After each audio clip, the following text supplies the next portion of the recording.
Hi, everybody, and welcome to FNS Wrestling Podcast, episode 44. I am your host, and with me, as always, my teenage son, Jackson. Say hello, Jack.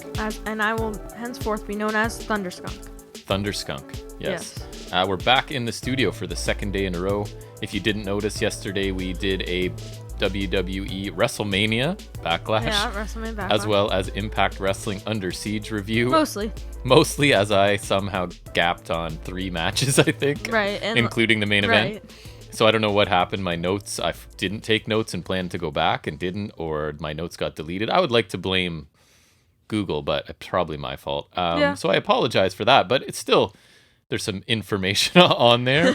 I don't know. And then I got confused because I had just watched the weekly offering of Impact Wrestling a couple hours before that. So then in my mind, separating what I had seen on the pay-per-view and on the show was quite challenging. So it wasn't our most professional effort, but it's there. So you can go check it out.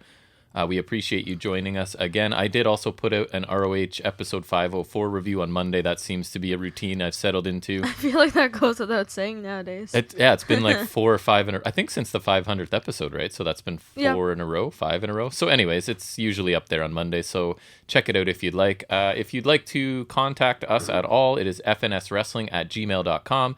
FNS_wrestling_podcast on Instagram, or you can leave a comment on YouTube if that's where you're listening. I will always get back to anyone no matter what way they contact me. Because almost no one does. I will try to. Since almost no one does, it really doesn't take a lot of time. Feel free to contact us. Right, it's not like we have like people just like, oh yeah, go respond to this. No, it doesn't take much time. Send a generic message or whatever. It's my cousin. There. Well, we're in the middle of a heat wave here in Southern Ontario, which is much appreciated. I walked yesterday. I was sweating buckets. Yeah, it's really hot, but I love heat, so awful. I have no problem with that. We actually turned the air conditioner on yesterday, which I try not to do for quite a while, but it was necessary. Too hot upstairs. And I'm looking on 2 long weekends in a row. You are. Yeah. Get 2 long weekends in a row. It is a holiday here this weekend in Canada. It's Victoria Day. And I got a PA day next week. Right, so you're looking at 2 4-day weeks of school. You don't. I know, not fair. We got our booster juice. You went for Funky Monkey again? Yeah. Back to your original? Yeah. And I've got my same as always boring old Strawberry Storm because I never changed. It'd be funny if you got original because then you say I got my original and then you say, oh, I got original. I used to get the original actually from time to time. That was like, I think your 2 mains were this one and then original. Then I got obsessed with sugar and started researching sugar content and realized that the Strawberry Storm was still delicious and the least amount of sugar. Not added sugar, but sugar nonetheless. That person. I am that person sometimes, yes. So I don't know. We've got, it was a busy week this week with a few extra shows put up and just life in general. Ontario, I don't know if even you saw it, buddy. They put out sort of their plan for reopening as we're still sort of in, I say lockdown, which I guess isn't the right term. It's a stay home order or whatever, where basically... Which I've seen a lot of people ignore. Go out for essential stuff only and don't get in groups at all. Kind of stay home if you can. Again, which I've seen people ignore. Like, lots. Like, yeah, of course. When I was walking yesterday. The government of Ontario has released sort of their plan with sort of their goals of what dates, basically slowly reopening by the percentage of the province that is vaccinated, right? So we seem to be doing a really good job right now of that. I have to be honest, Canada's vaccine rollout wasn't great, but now that they are available, Canadians seem to be very, very willing to get vaccinated.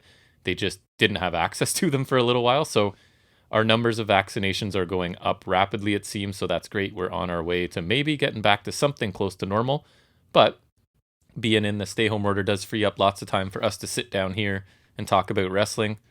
So hopefully somebody's out there listening to us, and maybe we should start doing that now. What do you think? Yes, and we have made, we've made the goal to get as many segues as possible. Yes, in your news. From news to news. Yes, so you care more about that than I, but I just I'll think try. it's fun to try. So I guess we should get into it then. Yeah. Let's talk about what we always talk about first, and that is some news and rumors.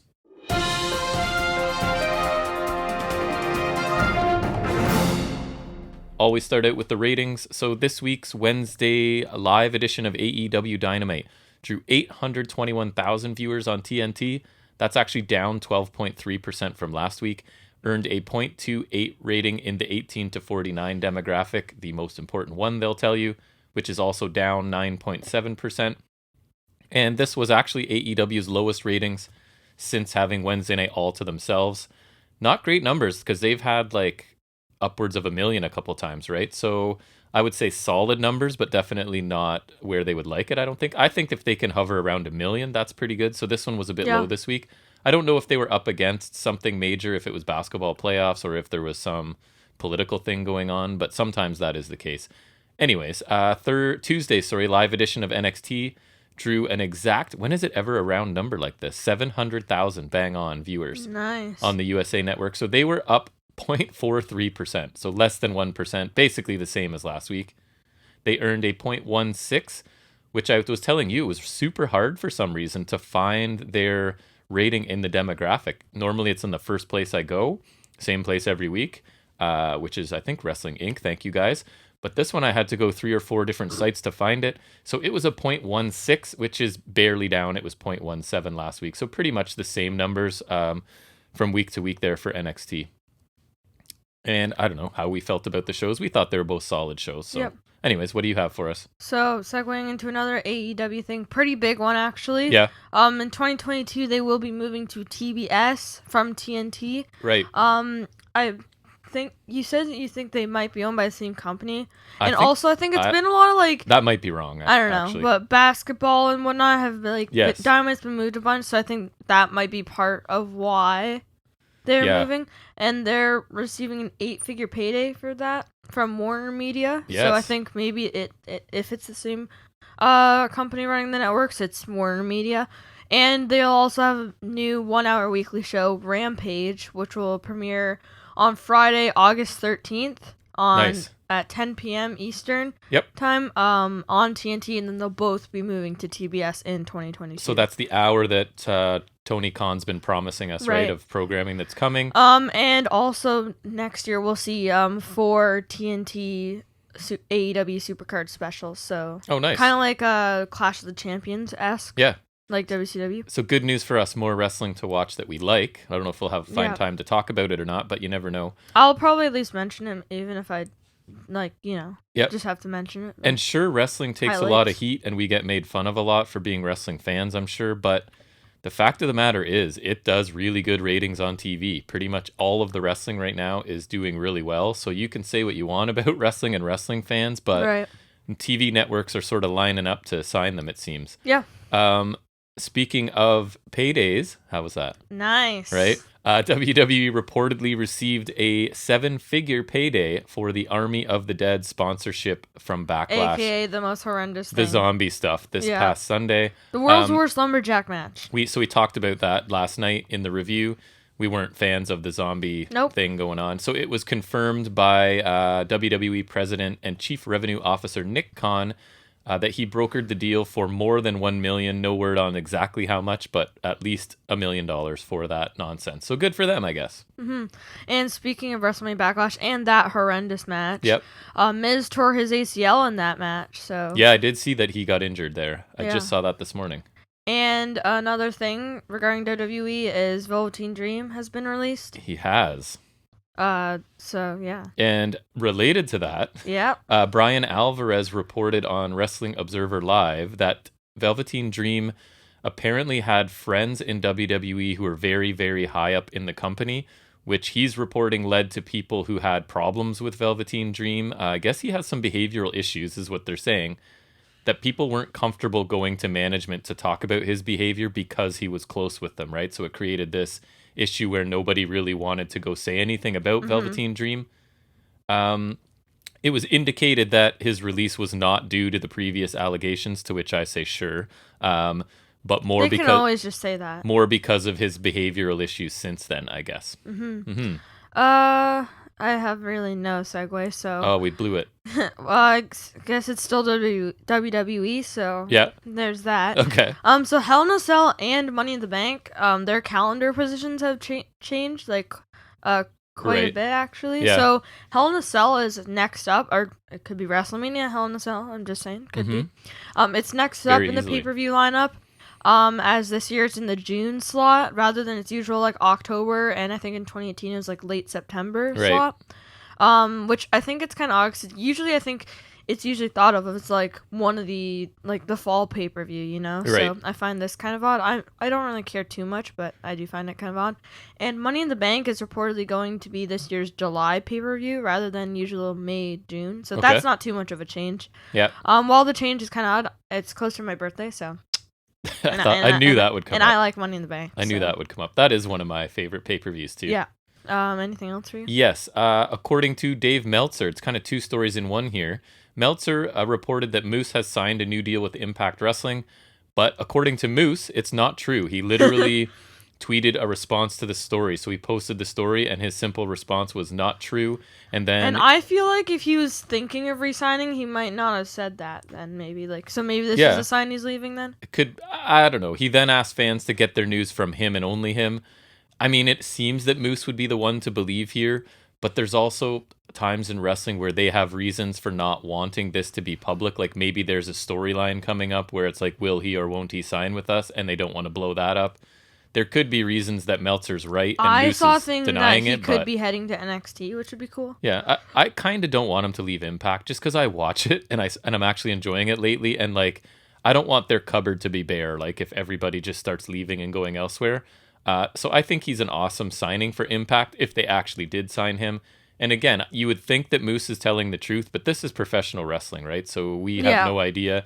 I'm not a huge fan of Meltzer, but he usually gets stuff like this correct, right? Like where it's cut he's and usually dried. pretty accurate. I mean, people have some issues with him, but on something where it's either a guy signed or he didn't, he usually knows what he's talking about. So I guess we'll see if there's some reason Moose doesn't want it to be known, or if he really hasn't signed. We'll find out going forward, I guess. Speaking of Impact people possibly leaving. There you go. Impact Tag Champ and New Japan Pro Wrestling star David Finlay apparently is considering a WWE run, which I think WWE would probably like because he's Finlay's kid, right? But I don't know, man. I know. I can see him just being... And I guess I always think of like what they're going to get profile-wise and storyline-wise and match-wise, but some of them probably at the end of the day are just like, pay me. You know what I mean? And maybe in that situation, I'd be the same way too. So maybe they care less. I think WWE always loves the second generation stars. They do, as well. and he's good, and I like him, but I don't see him being a guy that WWE is going to focus on. But I could be wrong. The only other thing I have, again, according to Dave Meltzer, is that Rey Fenix has been off TV lately. I have noticed that, ever since him and Pac lost to the Bucks. Due to injuries, apparently. As it stands now, there's no specific details other than it was believed the injury occurred from a recent match in Mexico, and it's also unknown how long he'll be out. But he is one of our favorites, and I think almost at this point... Yeah, why are you depriving me of my Phoenix? I think he's almost objectively one of the best in the world to me. Yeah. So obviously... Best high flyer, I think, objectively. It'd be nice to see him back. So hopefully he heals from whatever it is quickly and gets back on my TV. And I think that's it for me with news. So you just go ahead with the rest. Kind of speaking of returns and whatever. Nice. The Usos are set to wrestle their first match together in 427 days. So over years since we've seen the Usos in a match together. On SmackDown next week, they'll be against the Street Profits, which should be cool. I've got time for a heel Usos team. They were fun, right? When they were heel, they were really good. They were awesome. I remember 2017 was like a golden year for them. Their promos and everything. I was like, wow, and I remember Usos they had that bomb Hell in a Cell match against New Day. Yep. No, I would love like a heel bloodline faction like Roman and the Usos. I think that would be awesome. Yep. That was when I learned that they could cut a good promo because multiple weeks they were coming out. I remember when I against started, New they were Day, doing was like. it?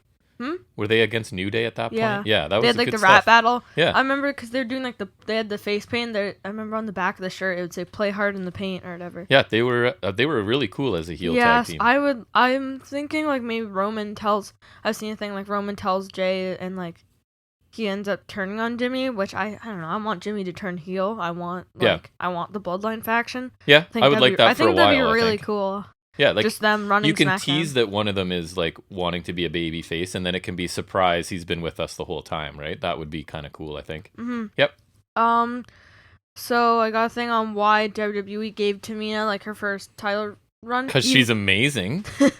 Nobody Mina. Dude, I listen to podcasts that talk about her like she's super talented and has been overlooked, and I don't know if they're like hoping to get her as a guest. Because she's like prominent now, I guess. No, just like it's about time. Tamina's been no. What Anyways. Tamina have you been watching? Because apparently she got a good reaction at WrestleMania, and so then they gave her and Natalia the titles. Super. Oh, My caring what? levels about Tamina and Natalia are very, very high.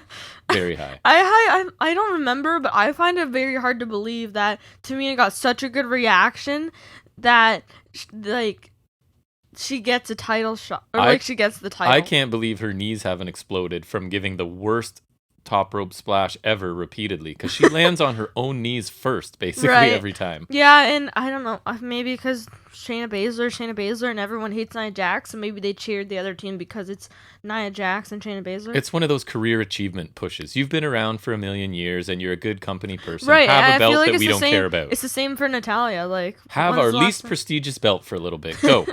Right, and they keep saying this is our first title win. What a disrespect of the 24/7. Right, like that's not cool. Speaking of prestigious. Anything else? Yeah, I got, I think, 2 more. Yes, Go for 2 more. So Aleister Black seems to be getting his first feud after his return, as he attacked Big E in that Fatal 4-Way match and cost him the match. Right. So with the black mask. That would be a good. He's still using the black mask? Yup. Nice. I mean, he and Big E would have a good match. So yeah.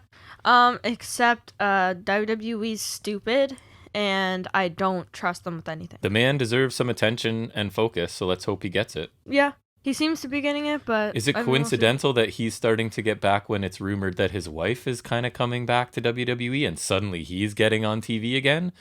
Because it's not like they held him off TV to punish him because his wife left. They would never. They are not petty at all. They would never do that. It's all just a coincidence. Right. Wife gets in trouble like with them and quits. It's always a coincidence. And he's every time. That's right. Total coincidence. Never on it's always never a coincidence. Petty and malicious. No, never. Always coincidental. So WWE house shows are going to be returning. Yay. I like that. House shows are fun. Yeah, they are fun. Cheap too, as a parent paying for them. They'll be returning to the road starting July 16th, the 25 city tour. I think the first 3 shows will be SmackDown with in Toyota Center in Houston. Yep. I think these are, so this is touring. I think there'll also be house shows, I think. And then Sunday, July 18th will be Money in the Bank, which is Dickies Arena in Fort Worth. I don't know where that is. So I wonder what changed, right? Because remember the news was, wow, house shows are done. That the pandemic has taught them they don't really make enough money. Shows by accident, but I figure there will be house shows. Like the money they save by not doing them is whatever. But I heard that's like a big part of the wrestlers' like development, pay or whatever. Oh yeah, and also just development, right? You can get these younger, less experienced people tons of experience in front of a live crowd where it's low stakes. So and then you got Raw and American Airlines Center in Dallas, and Houston's and Dallas are in Texas, right? So this is all Texas. Where's Fort Worth? Do you know? Texas. Okay, so all Texas. So all states that are open, probably. Right. And so I assume they'll start with house shows. I saw Return to the Road. I assumed house shows, so I don't even know if that's right, but they won't be coming over the border, I don't imagine. Well, they're going on the road, so at least, right? So maybe house shows again. We'll see. On the road to one state. Right. Yeah. Anything else? That is it. All right, so that wraps up news and rumors, and that will take us into our first in-depth review, and that is going to be NXT.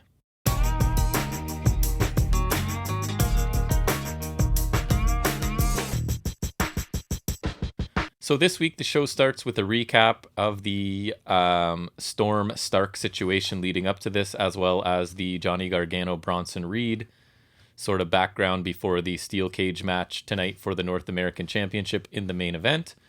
And then it goes right into the opening match, which is Toni Storm versus Zoe Stark. Big Toni Storm fan sitting across from me here. Yep. Storm slaps Stark, and Zoe then takes control. It sort of fires her up with stomps in the corner and a drop kick as Storm escapes to the floor, only to be hit by a slingshot crossbody from Stark, as she just can't get away from Zoe Stark. We get a nice springboard missile drop kick by Stark. Storm takes Stark out on the apron, runs her into the steps, and hits a running hip attack to Stark against the steps. I know you hate that move. I actually thought it looked really good here, smashing her head against the steps. Yeah, but my thing is, I think a lot of things will look good when you're they're against the steel steps. And they're sandwiched in between. It definitely looked better. So Stark is sort of taken out and just barely beats the 10 count off of this move. We then get a snap suplex by Storm back in the ring for a 2 count. A big boot by Toni Storm. Stark gets tossed by her hair before taking a backbreaker from Storm. We get a surprise backslide for a 2 count and a jumping enziguri by Stark to sort of stop Storm's onslaught heading into a commercial break. We come back to a strike exchange before Stark hits a kick, a sliding clothesline, and a sliding knee for a 2 count. Super kick and a half and half suplex by Stark for 2. Storm counters Stark into a German suplex and the Storm Zero for a near fall, as the commentary team can't believe that Stark kicked out of it. I find it odd. I feel like she always has to face the hard cam when she goes for it. Like, she's probably supposed to. Right, but I don't think, like, one, it's like, it would give your opponent more time to get out, and two, just like, I don't know, it's weird that you would have to do that every time. Yeah. Storm did something that looked sloppy and dangerous to win. What? To win. She would never. We rewound it. I still don't know what it was. Yeah, I don't think she got all of it. Wade Barrett had no idea what it was, but it earned her the win. So Toni Storm gets her win back here against Zoe Stark. Then Frankie Monet interrupts Storm's celebration from the stage with her dog, and that's basically it. What did you think? Mm-hmm. I think Zoe Stark must be really good, because this was one of Toni Storm's better matches. Giving Toni Storm no credit, eh? No, she was pretty sloppy in the finish. I don't know, and I just think Stark is really good, so I think Toni Storm's proven herself to like not be. I think Zoe Stark's been around for like a couple months or something. I think she's already better than Toni Storm. We've never been unhappy with anything Stark's done. Right, and I've been very unhappy with Toni Storm many times. Yep. So I think this wasn't necessarily bad, but not my favorite match ever. Or like, I think it was a serviceable match for TV. Like, it was decent. I usually like better from openers, in my opinion, but I think Toni Storm's winning move looked questionable, which doesn't surprise me. I wonder if it's something she's going to be doing again, because I honestly don't know what it was. I think she should probably give it another try. I guess. I think this overall was a fine match, and good by Toni Storm standards. I liked this match quite a bit. The only thing that bugged me was the commentary team beating us over the head with the whole And I saw a thing that they're Storm. like, Vince's, was it panic button or whatever. Like, if he thinks the wrestlers aren't doing a good enough job of telling a story in the ring, he just relies on commentary to beat us over the head. And that was my one big complaint watching the pay-per-views and stuff. I don't think I talked about it in the review. They don't talk about, like, the actual match enough. The commentary take me out of it, because they basically call maybe 5% of the moves, and then the rest of the time they just spend clubbing us with whatever the talking points for that wrestler or storyline, and it's just crazy. So that's what was going on here with the new Toni Storm talking point, and I'm sure we're going to get more of this. It reminded me of like the new Kushida and the new Breezango, I was about to say. I thought Stark looked really good, as she always has since she's gotten here. Storm looked better than usual, I thought, and she was the one in control of the majority of this match. I obviously would have preferred Stark won just because I like her, but a loss doesn't really hurt her. I feel like this will build to a rubber match. Yeah, probably. And Toni Storm needed a win at some point, right? So I thought this was a satisfying opener. Next, we go to Mackenzie. She's backstage with Joaquin Wilde and Raul Mendoza of Legado del Fantasma, and she asked them where Escobar is. Wilde speaks and tells her not to worry about Escobar, and they want to talk about MSK and a title match that they deserve. Thatcher and Ciampa interrupt them and point out that neither MSK or Legado have beaten them, which is a fair point, I think. Thatcher then tries to speak Spanish and say that the challenge is accepted, but I think the joke was that he screwed it up, like intentionally. Obviously, he just didn't get it right. Gibberish or something. But as being Canadian and not studying any Spanish, we don't really know. So sorry. What did you think of this? I thought this was good. I mean, I think Raul Mendoza still sounds weird, but I didn't think it was anything special, but it was a fine little segment to set up a match, right? They made a good point. Neither of those teams have beaten them. I would anticipate a good match from this. Yeah, me too. So I was fine with it. Grimes is shown arriving in the parking lot without luggage, so I don't even know what's going on anymore. I think he should be arrested. NXT has changed. Although we used to say you either have to be in a vehicle or with luggage, so have a title. He did meet one of the requirements, so I guess he's okay. I think he should still have luggage. He's told by Jake Atlas that DiBiase has the parking spot that Grimes wants. Yeah, I just wrote Jake Atlas boo. And Grimes tells Atlas that he will face him in the ring tonight, and Atlas agrees, so we get another really quick little thing to set up a match here. I think it was fine. I don't have much else to say. It was really short. Yeah, no, it's average, and also had Jake Atlas, so whatever. Yep.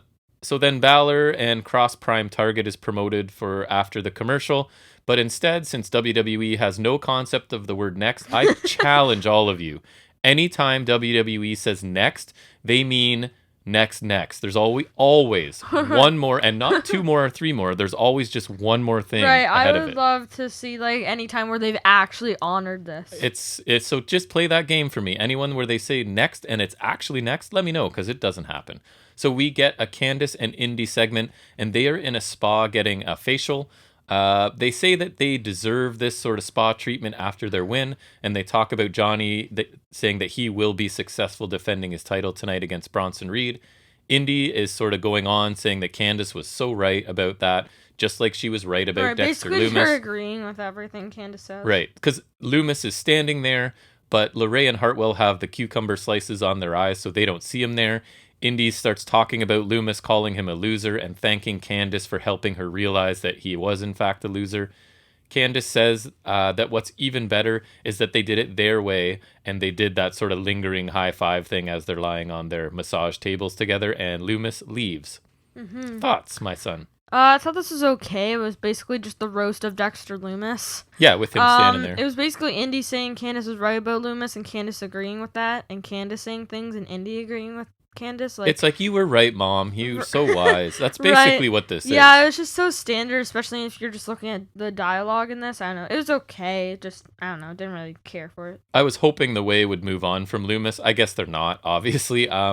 This didn't bother me, though. Although, I mean, wouldn't the people there massaging their temples have said something about who's this guy? A creepy stalker silently standing or in the someone middle who like doesn't work there? Like, there were some major flaws in each of these segments, and I don't know if it's supposed to be funny or if it's just they didn't care to try and explain it. But yeah, a random super jacked guy who doesn't talk and is staring kind of creepily is just in the room, and no one at this spa has a problem with it.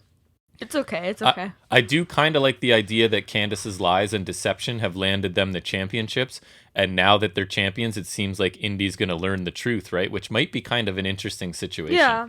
So I just think I'll talk about it later, but this was a bad way to do it. There's a couple execution issues with Lumis standing there would be my one for this. But, I mean, considering it's the way, and we're getting multiple way segments as we always do on NXT, it seems, it wasn't the worst I've seen. Oh, always gotta have him. We then get, actually next, the Cross Balor Prime Target segment.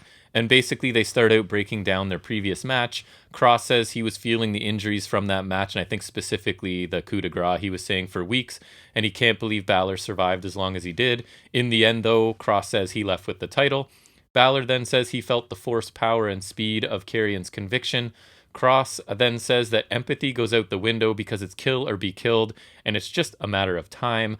Balor says that he isn't... Another time reference, yippee. Balor says that he isn't dead yet. We then get Pat McAfee talking and hyping the match. He said he's ready for the match. Heyman comes on, says everybody is interested in it, even Roman Reigns.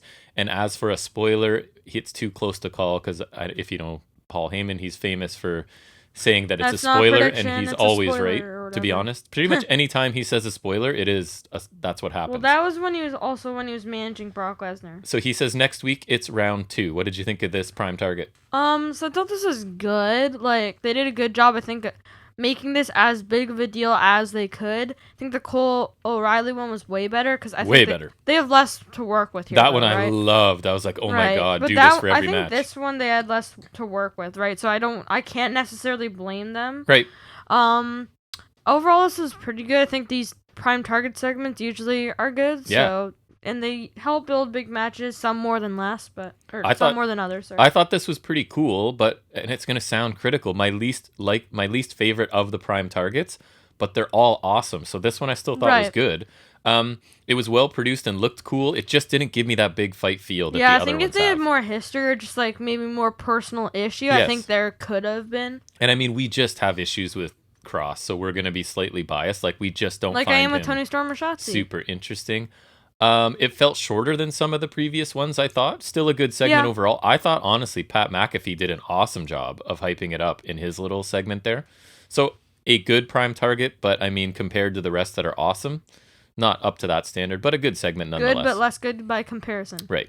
We then get Jake Atlas versus Cameron Grimes, the match that was made in the parking lot to start out the show here. The biggest match in the history of WWE. Grimes wants his music cut so that he can talk, and he does. He says he's tired of people talking to him about Ted DiBiase, and then he introduces a $1 Million Man, what I'm calling a low-light reel, right? Like, here's the real $1 Million Man. Yeah, it was pretty And it's funny. like him getting pinned by Virgil. Right, it was like basically like a fail Low reel lights. or whatever. Him getting a slop bucket dumped on his head, stuff like that. It was pretty funny. And his ideas showing the crowd the real Ted DiBiase. Yeah, it was kind of funny. Yeah. Grimes is angry as the crowd is still chanting for DiBiase, so he's a little I just like that he took the time to put together a reel and show it.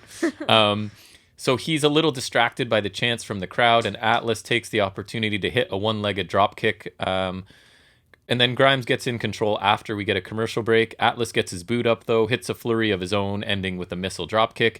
We get a knee to the midsection and a clothesline to put Grimes back in control. Grimes takes time to taunt Atlas and lands, so Atlas ends up landing some strikes from that. We get a German suplex by Atlas as a $sign limo is shown arriving in the parking lot. I'm pretty sure it's JBL. Wonder who that could be. JBL. We get a jumping knee and a discus clothesline by Atlas. Follow a moonsault slam by Grimes that we like so much that doesn't have a name yet. But the DiBiase theme and Tron hit. And which is classic. He walks out onto the ramp as Grimes is distracted. And guess what? Distraction roll up by Atlas, who gets the win. Grimes then runs after DiBiase, tries to open up the limo. Can't get the door open. DiBiase just rolls down the window and tells Grimes he's not bad, but he's no DiBiase. What'd you think? I thought the match itself was fine. Nothing interesting. It was kind of just your average kind of squash match. Distraction roll up. WWE can't help themselves. It was all to set up the DiBiase appearance. I don't think we needed this match to do that. I also do not appreciate Jake Atlas being Cameron Grimes, even if it is via shenanigans. This was fine, but kind of pointless. I think you could have set up DiBiase coming in a different way that didn't involve Grimes losing to a dork. As soon as I saw the car, I knew how the match was ending, right? Basically, to me, WWE can't resist a distraction roll-up. It was fine. I think it gets Atlas a win because he never gets any. But again, my criticism with him is there's absolutely no attempt to develop him as a character his theme sucks at all. It's just, here's a guy that wrestles okay and never wins. So my question is, where does Grimes DiBiase go, right? Like, there's no match out of this. Cinematch? Really? Maybe. I don't know. Well, if they're going on the match angle, that's literally the only thing they could do. Or DiBiase could have, like, managed somebody, maybe. I don't know. I guess. But anyways, we'll see where it goes. Again, amusing, but not funny, right? I think they're hoping it's funny. I find it somewhat amusing. So, whatever. It's good enough. Bronson Reed then speaks about the biggest match of his life coming up tonight in the steel cage. He went through Austin Theory and ladders, and watches gauntlet matches to get where he is. So I don't know why I have ladder matches and gauntlet matches. Sorry, that makes more sense. Gargano will not deny him his destiny, and he will tell his wife that after 14 years, he did it. Your thoughts? I thought this was good. They're making, I think you can tell he's gonna win based on, it's, his journey, but I think it's good. It adds some more, importance to this. Mm-hmm. I think he did good here. I liked it too. I thought it was short, it's realistic, which is my favorite, right? And likely everything he was saying is true. So I quite like this as well. And I think he's doing a pretty good job. Like, he's one of these ones you can see developing in NXT. He's getting better all around. What you're supposed to do. Right. So then, what was it? Arash Markazi, I think? I don't know. I wrote Pete done an interview with that journalist guy. So. Yeah. He's speaking with Same Pete. guy who did the Cole interview a few weeks ago. That's right. He's talking to Pete Dunne and says that Dunne has called out the entire roster and asks him if there's anyone in particular he's targeting. So Dunne starts out by mentioning Walter, Johnny Gargano, Karrion Kross, basically everyone with the title. Yeah, give me the Walter rematch. Hell yeah. Yeah. He said this time he wants to go for the main title that has eluded him so far. So that would indicate the NXT Championship, right? He's then asked about getting the respect he deserves, and Dunne says he doesn't really care. He's never had a bad match, and everybody leaves a match with him different than when they started. Dunne says he mixes British style with other styles he's picked up and blended together and made it all more violent. Asked about his connection to the fans, Dunne says that people understand that I find his odd question, given he's a heel. Yes, he says, I think that's what he's saying. Like, it's kind of them subtly acknowledging, like, even though we've got you placed as a heel, fans seem to respond to you. Right. And so Dunn is saying that basically people understand that what he does hurts. And I thought that's kind of true, right? Even you and I partly love him because his offense looks realistic. Right, So, and I just love, like, the finger stuff. yeah. It's funny. He has no set goals. He just takes opportunities, and he's going after the NXT championship. What did you think of this? This was good, but I think Dunn's answers, for the most part, weren't very heel, and it's kind of odd. Like, so I like this, but I didn't like that he wasn't, like, full-on aggressive heel, you know, because I think it works better. Part of it is he's talking to, like, an innocent reporter here, right? So he really has no need to be aggressive and super I guess heely. so. But I still liked it. Like, he did good answers. It's just a little bit of a detour, I think, from what we've seen lately. I like this, too. I thought he delivered serious, realistic answers and a good promo here. I continue to be impressed by his mic skills, right? Which I once thought was the thing that he was lacking. I think he's a complete package now. Yep. And I think NXT needs to cash in on it. And I think he's got, like, that subtle charisma, too. He does. Like, and that's what they're saying here. I always think it's funny when he does something and he just, like, shrugs like that. Like, this interview is basically saying, hey, we book you as a heel and people still like you. Why is that, right? And he's like, well, because it looks like I'm hurting people, which is kind of true. People like it. So I think they need to cash in and get him in a major title soon, I feel like. They need to... I think since Balor's already had 2 reigns, I think he could be used as a transitional champion, and then you get it on Pete Dunne for a while, and then maybe build Kyle O'Reilly up again. I almost feel like they're nudging Cross towards a babyface, and then you could just go straight to Dunne for me. Yeah, but then I don't think Dunne would win that, unfortunately. Or maybe they're nudging Dunne towards babyface. Maybe that's what's starting here. Yeah, I like him as a heel so much, though. It's just so much... He just looks like a heel. Like, look at his face. Right, and I think... and I just think his style, like, it lends itself to a heel so much. Well, I think he's going to kind of be like Randy Orton in the sense that whether he's heel or face, he's basically the same thing, right? It's just whether... It basically is who they're putting him against and the crowd reaction, and that's it. I don't know. It's weird, because I think maybe you could go the reverse way, as Kyle O'Reilly is the one to defeat Cross, because I think they can't hold off on his moment for too long. You're right. And then I think he should get a good reign, obviously, because I think he's improved a ton. Yep. And then I think Kyle. Sooner or later, I think you could really go for, like, Dunne should be heel. He should be the Ciampa to O'Reilly's Gargano, I think. Ooh, I think you have that. That'd be fun. I honestly think there's that potential there. I think, obviously... Well, I mean, I think the Ciampa-Gargano dynamic is between O'Reilly and Cole, but I think you could... Well, so you could have the Ciampa Gargano thing with Cole and O'Reilly, because that makes more sense, because they were more former partners. But I think, like... Deeper history. Right, I think what you could do is maybe build Cole back up, because I think you would probably have to do that after he lost a TakeOver. And that's I think easy. Pete Dunne could be the first, like, few... I think you could get, like, 2 or 3 cool matches out of the Dunne. So you're saying O'Reilly to Cole to Dunne? Is that the title path? Oh, I would say... No, so I think I would say... Okay, so I would say he would win the title from Cross. I think he should be Cross. Who's he? O'Reilly. Okay. Because I think Cross should be heel and O'Reilly should be face. Okay, I'm with you. And then he should face Dunne. I think he should beat Dunne, like, maybe a couple times. Okay. And then I think... Cole should take it from O'Reilly. Reign for a year again. How did I ever think that whatever plan you had didn't end up with Cole having the belt? Why wouldn't That's he on have me. the belt? He was I good. should have known. Oh, well, it's not my fault. He reigned for a year and it was good. And if Pete Dunne turns face, then he should beat Cross. Right. And then turn heel again. And then O'Reilly beats him. And then Cole beats O'Reilly. But we digress. I think just in the end, Cole wins. Imperium are in the ring and Alexander Wolf is introduced, and we are told and shown that Wolf was cleared earlier today and will finally Cleared face from his imaginary injury. Killian Dane. So we get Alexander Wolf, Killian Dane, kick stomps and uppercuts by Wolf to start. Dane responds with uppercuts and a corner clothesline. Maverick's on the apron for a second. Eichner knocks him off before getting a boot from Dane to knock him off. This allows Wolf to take the advantage, and Bartel slips him a chair, but Dane hits his divide for the win instead in a really quick match. Drake gets on Dane's back to celebrate, and they leave. Wolf then, in sort of, I guess, a surprise turn, gets jumped by Eichner and Bartel after the match for his failure, and he gets hit with the Imperium Bomb, and Eichner and Bartel stand over him. I don't like what they call that. I like they call it as the European Bomb. I just find the Imperium Bomb so lazy. Right, and remember when they called it the Shield Bomb? Like the Triple Power when they called it the Shield Bomb? I hated that so much. And what did you think of this? Like the Epic it battle. wasn't much of a match. It was fine. Also, Vic Joseph actually mentioned Sandy by name on commentary. Yeah, he did. So I was like, yeah. I think it could have been better. It Yeah. was too short. It was just a 2-minute match to build a story, right? And Imperium either disciplining or turning on Wolf is interesting.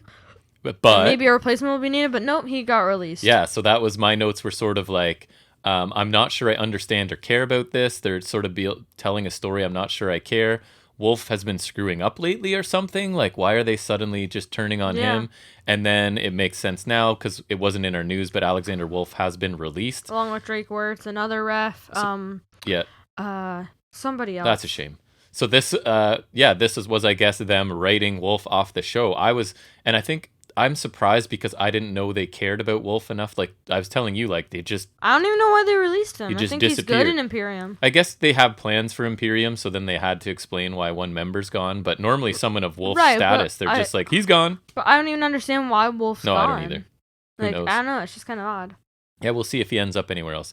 Mackenzie then congratulates Raquel Gonzalez, but asks about what happened afterwards. Yeah, Kai and Gonzalez call her Mac, which I think is kind of weird. Yeah. I mean, I don't know. I don't mind it because it's like Mac, but I don't know. I don't even think I know this. It's kind of cool because like they're heels, but also kind of weird. Are they though? So basically, what I got out of this promo was Gonzalez is nice and Kai is vicious, but they're friends anyways, and they're allowed to be different, and they want to go after the tag team championships together. Everrise interrupts with their ever-present coffee mugs and say, hey man, Ember and Shotzi are the number one contenders for the tag belts. Then they sort of put over their own show again, as they have been doing for the few weeks now. And Gonzalez and Kai have never heard of this show, and it ends with Gonzalez basically punching Martel. I think they are heel. Punching Martel and leaving. Then I think they are heel. I thought Everrise were really funny. They are funny. What? You just said something nice about Everrise. Mark this on the podcast. I've Episode said that 44, before. 41 minutes. I've said that before, but they were good here. Canadian boys. I do want Kai and Gonzalez with all the gold. I think that'd be cool. Me too. Let's do that. So I think this is them planting the seeds of the very beginning of the Kai Gonzalez breakup, because that kind of smells. We sort of have clearly defined that their personalities are different for everybody in this. Like, I am the nice one and she's the not so nice one, but it works kind of thing.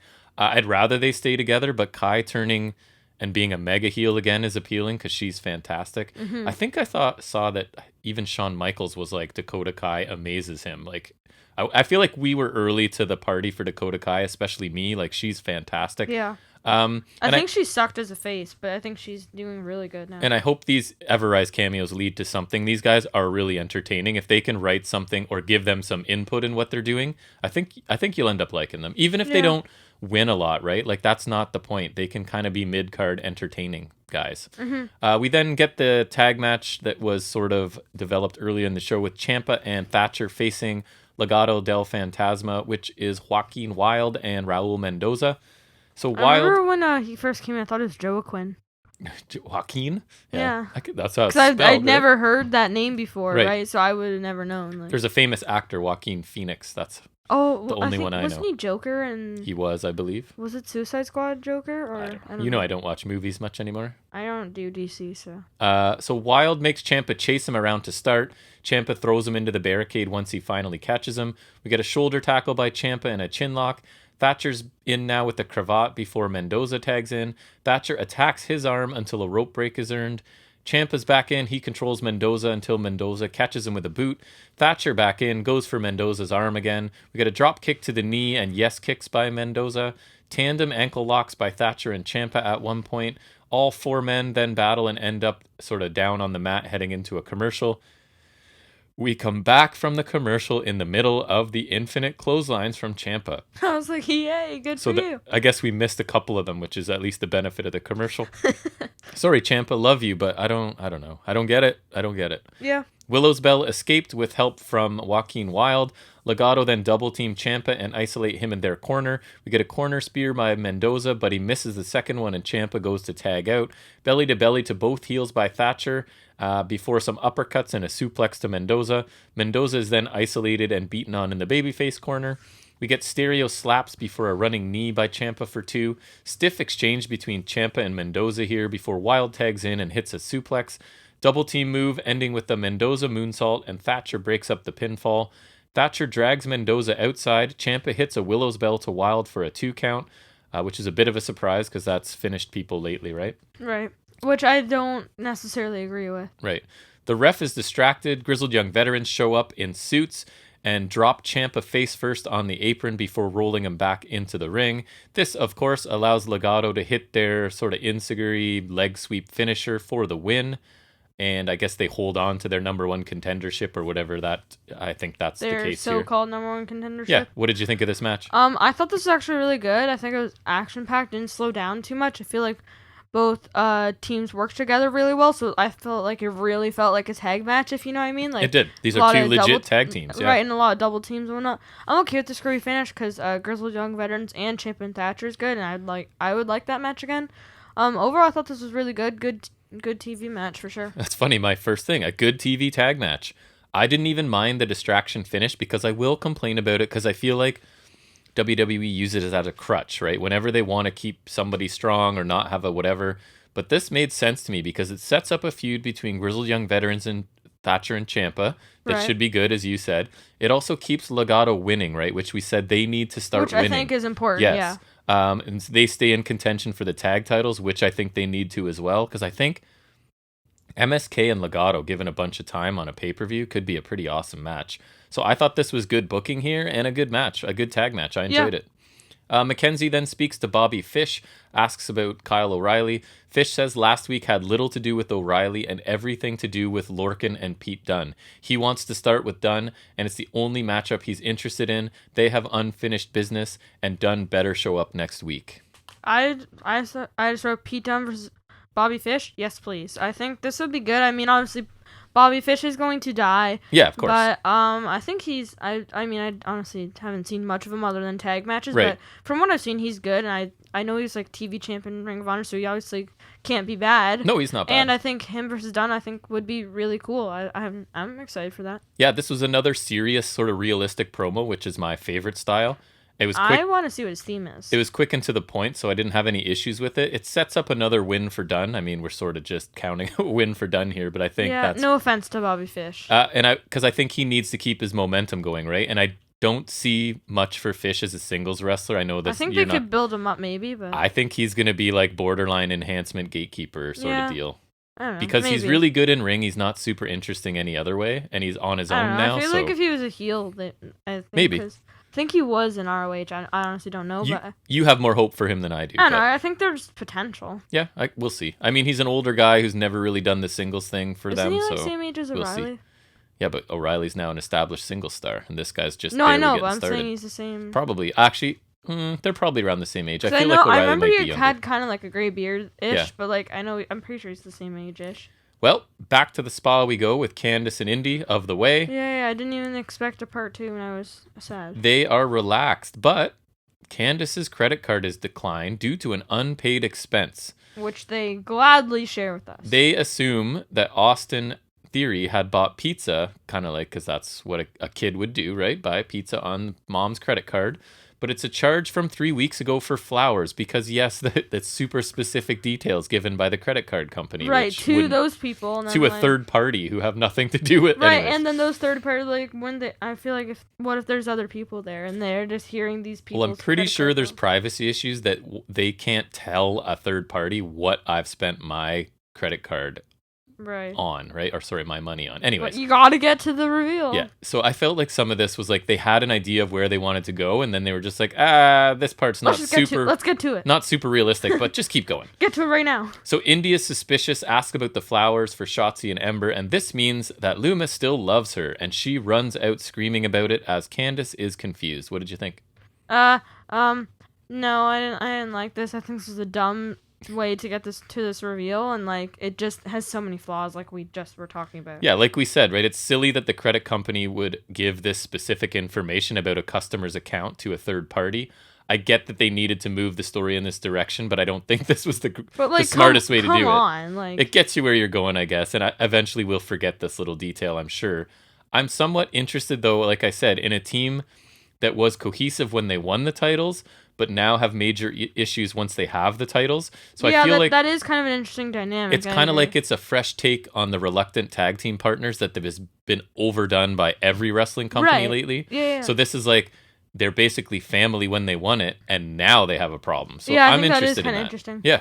Or I think another interesting route would be to go the opposite of that at some point. You know, like they kind of like win the titles despite. And then they start to like each other. Right. Like, I don't know, kind of like what RK Bro is doing, Yeah. but like, I don't know, after they win titles. Yeah. I don't know. But yeah, I agree. This is like, because like they've done this trope to death, right? Yeah, so this is a fresh take on it. That's even how Champ and Thatcher started. Yes, reluctant. Right? So. Yeah, so we'll see where it goes. I'm kind of interested, actually, in a way storyline.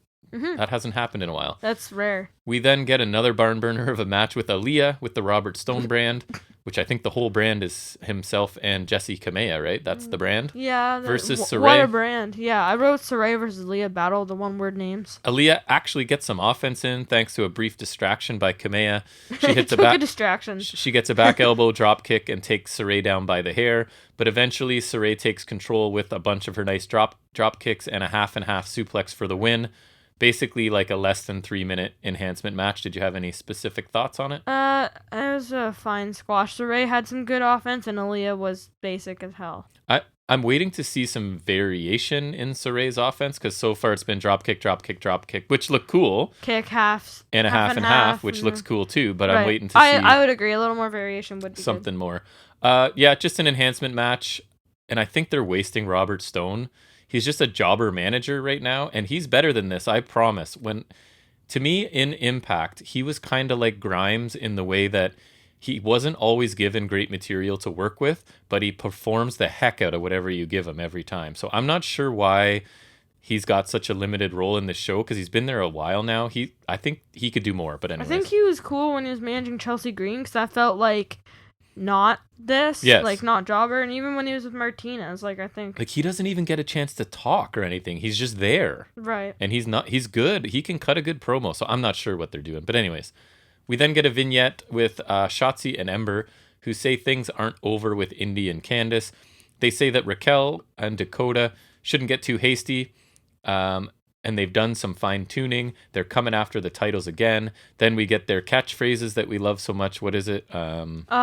TCB with Ember's lungs. I just had and a howl. I just had catchphrases and howling, and Jack and I groan. Oh, I was dying. I cringed. Was so bad. I cringed at this. And I despise them so much. I asked, do young people like this? I get embarrassed for them when they do stuff like this.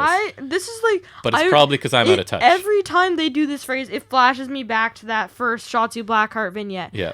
When that started my hatred for her. I remember you showed me that, and it was the worst thing I had ever seen. And just, I can't believe how far it's escalated.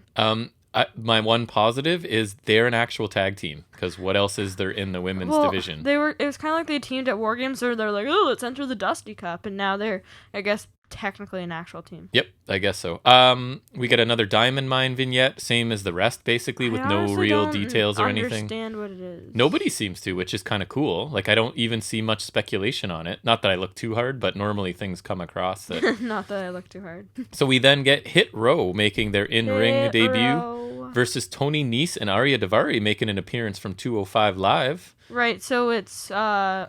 Ashante Adonis and AJ Francis, right? Who is not going to be using his name. He's just going by Top Dollar, which it's cool as a nickname, but if it's his ring name, I might have an issue with that. Whatever. I'll get used to it. I always have issues with names, and then I forget about it after a while.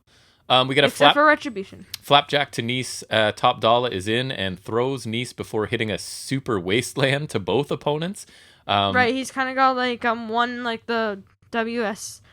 Like the World's Strongest Slam position. Right. And a fireman's the carry. Other one in the fireman's carry. And the Barrett's like, it's a super wasteland. I'm like, Wade Slam? Yes.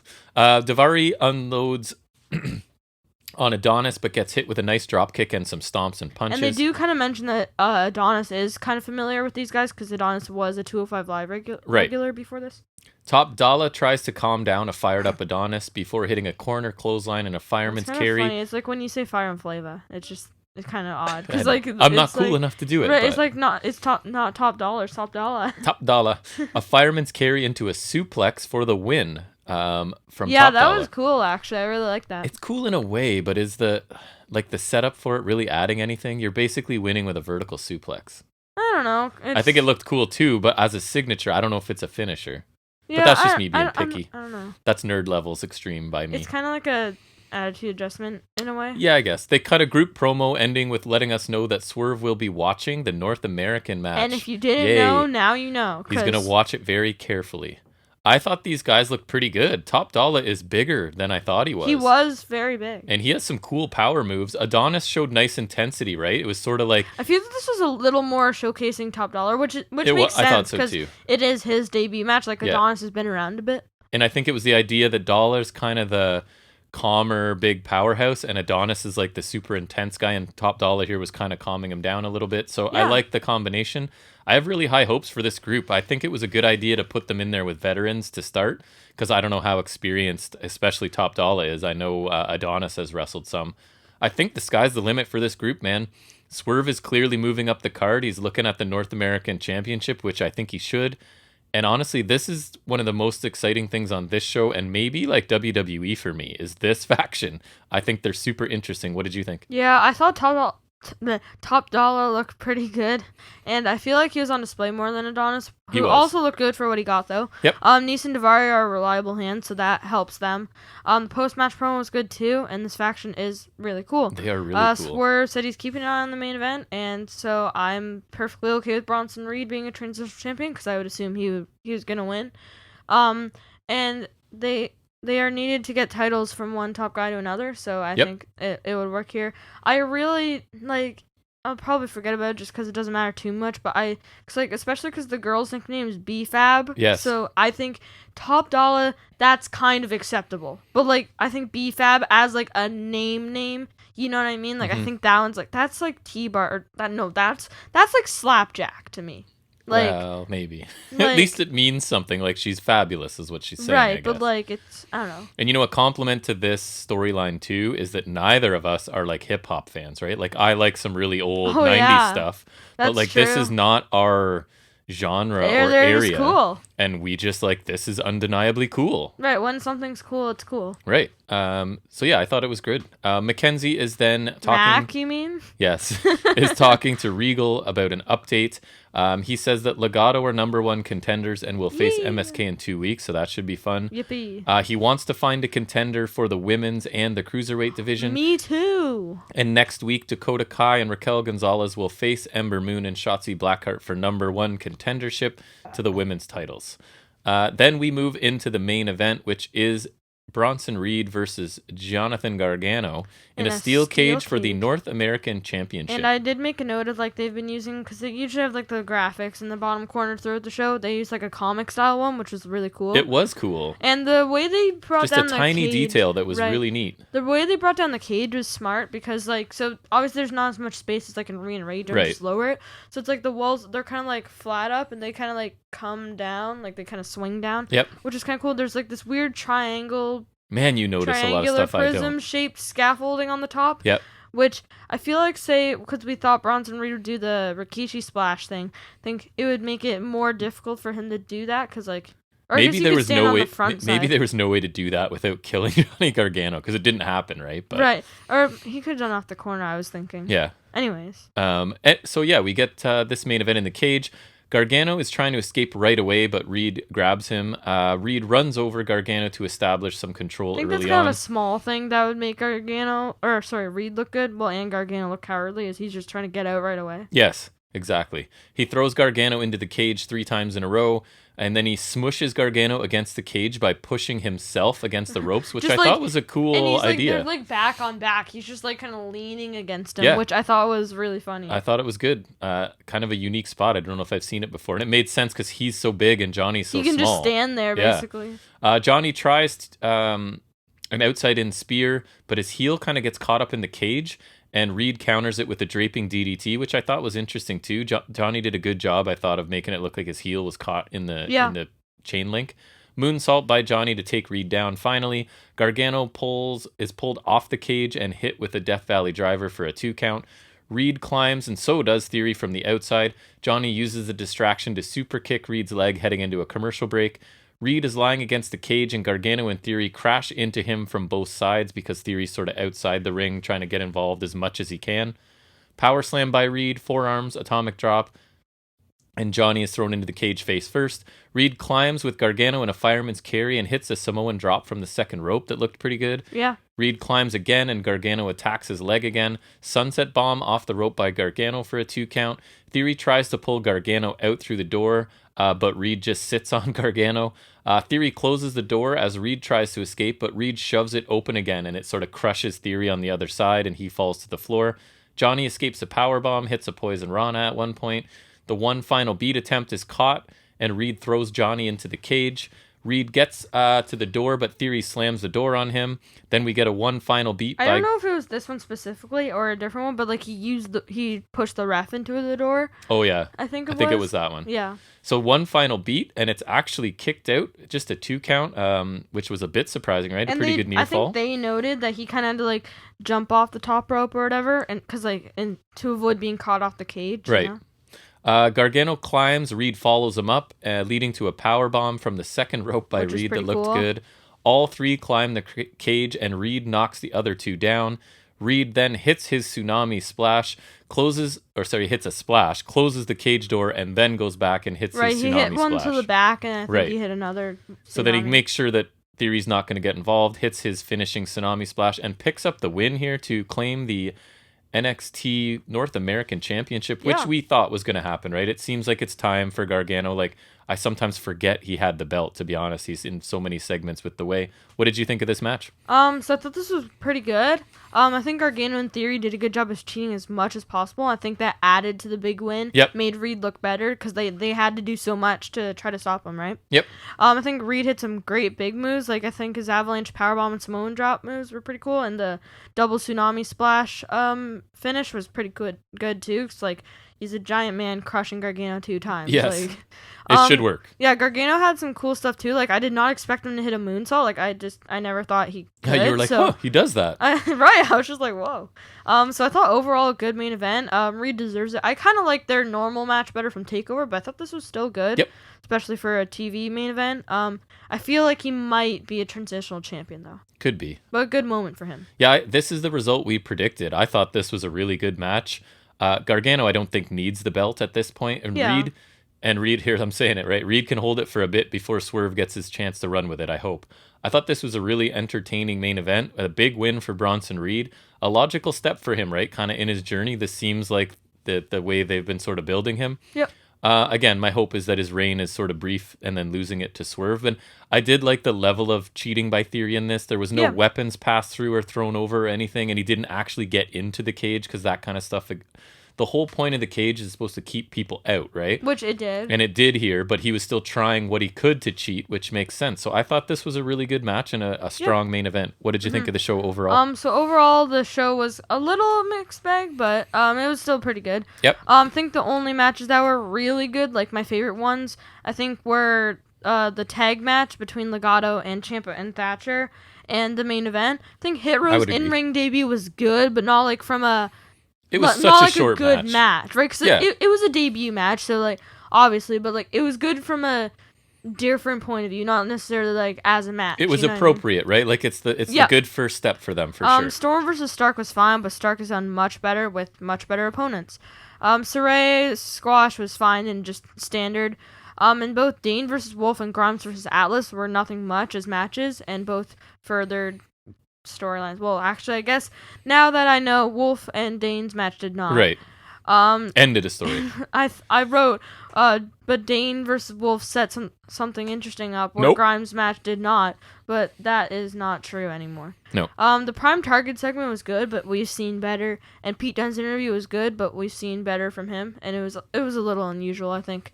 The Way Spa segments were okay, but I didn't really like the second one more so because it was just impractical and set up a reveal, it was executed poorly.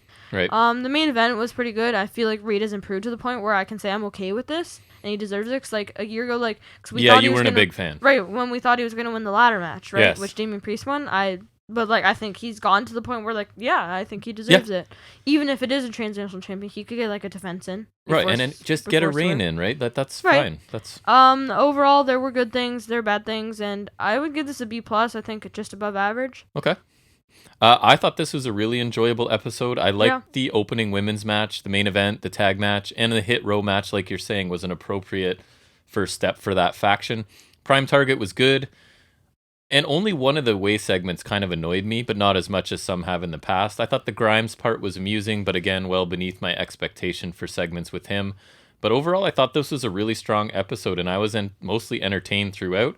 I'm going to give it an A- because there wasn't anything I strongly disliked. I think the difference for me is I liked the opener better than you did, and that's kind of the difference in our rating.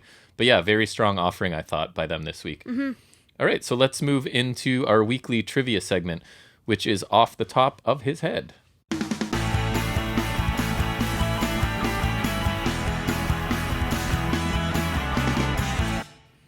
Okay, so this week, since it was a busy week, I have gone back to the WWE trivia deck to see how much you know.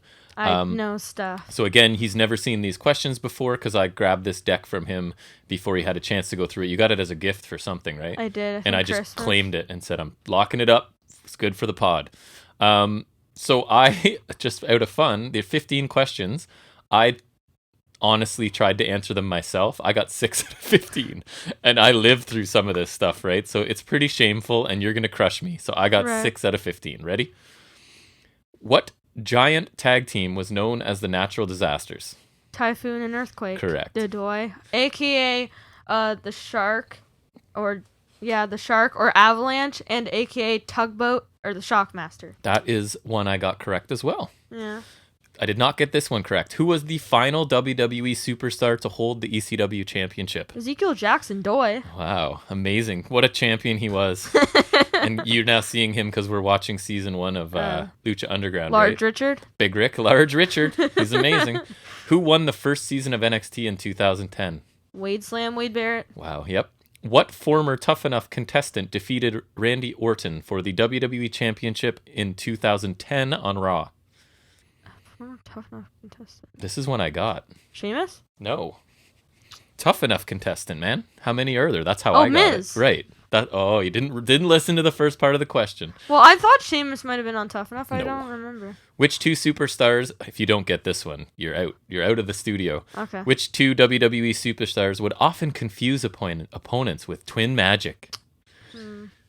The Usos? I'm just the two. Remember WrestleMania, the 2 Doinks? Yeah, exactly. No, I'm just kidding. The Bella Twins. Correct. The world's worst women's. I got that team. one, obviously. Yeah, they suck. Which WWE superstar held the Divas Championship, which is going to make another the Divas division is going to make another appearance today?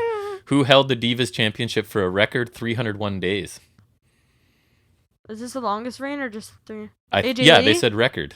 Or is it Nikki Bella then? Nikki Bella is correct. Okay, I think this would have been after AJ Lee, so... I did not know this one and should have. Who was the first WWE superstar to win King of the Ring?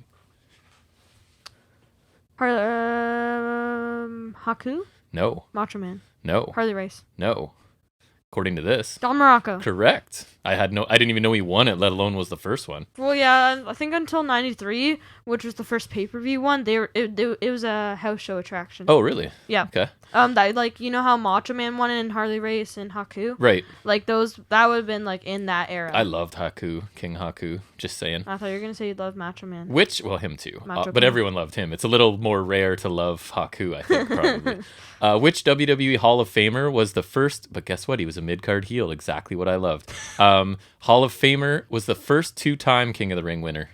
Bret Hart. Correct. Who cashed in Money in the Bank at SummerSlam 2013 and defeated Daniel Bryan for the WWE Championship? Randall Keith Orton. Correct. This next one I got. Who became the youngest world heavyweight champion in history at SummerSlam 2004? Randall Keith Orton. And that's because that was one of those talking points that they just drilled into you. Right, constantly. like Brock Lesnar becoming youngest WWE champion at SummerSlam 2002. Leading up to it, once it had happened, so I knew that one. To this day. Who won the first ever TLC match in 2000?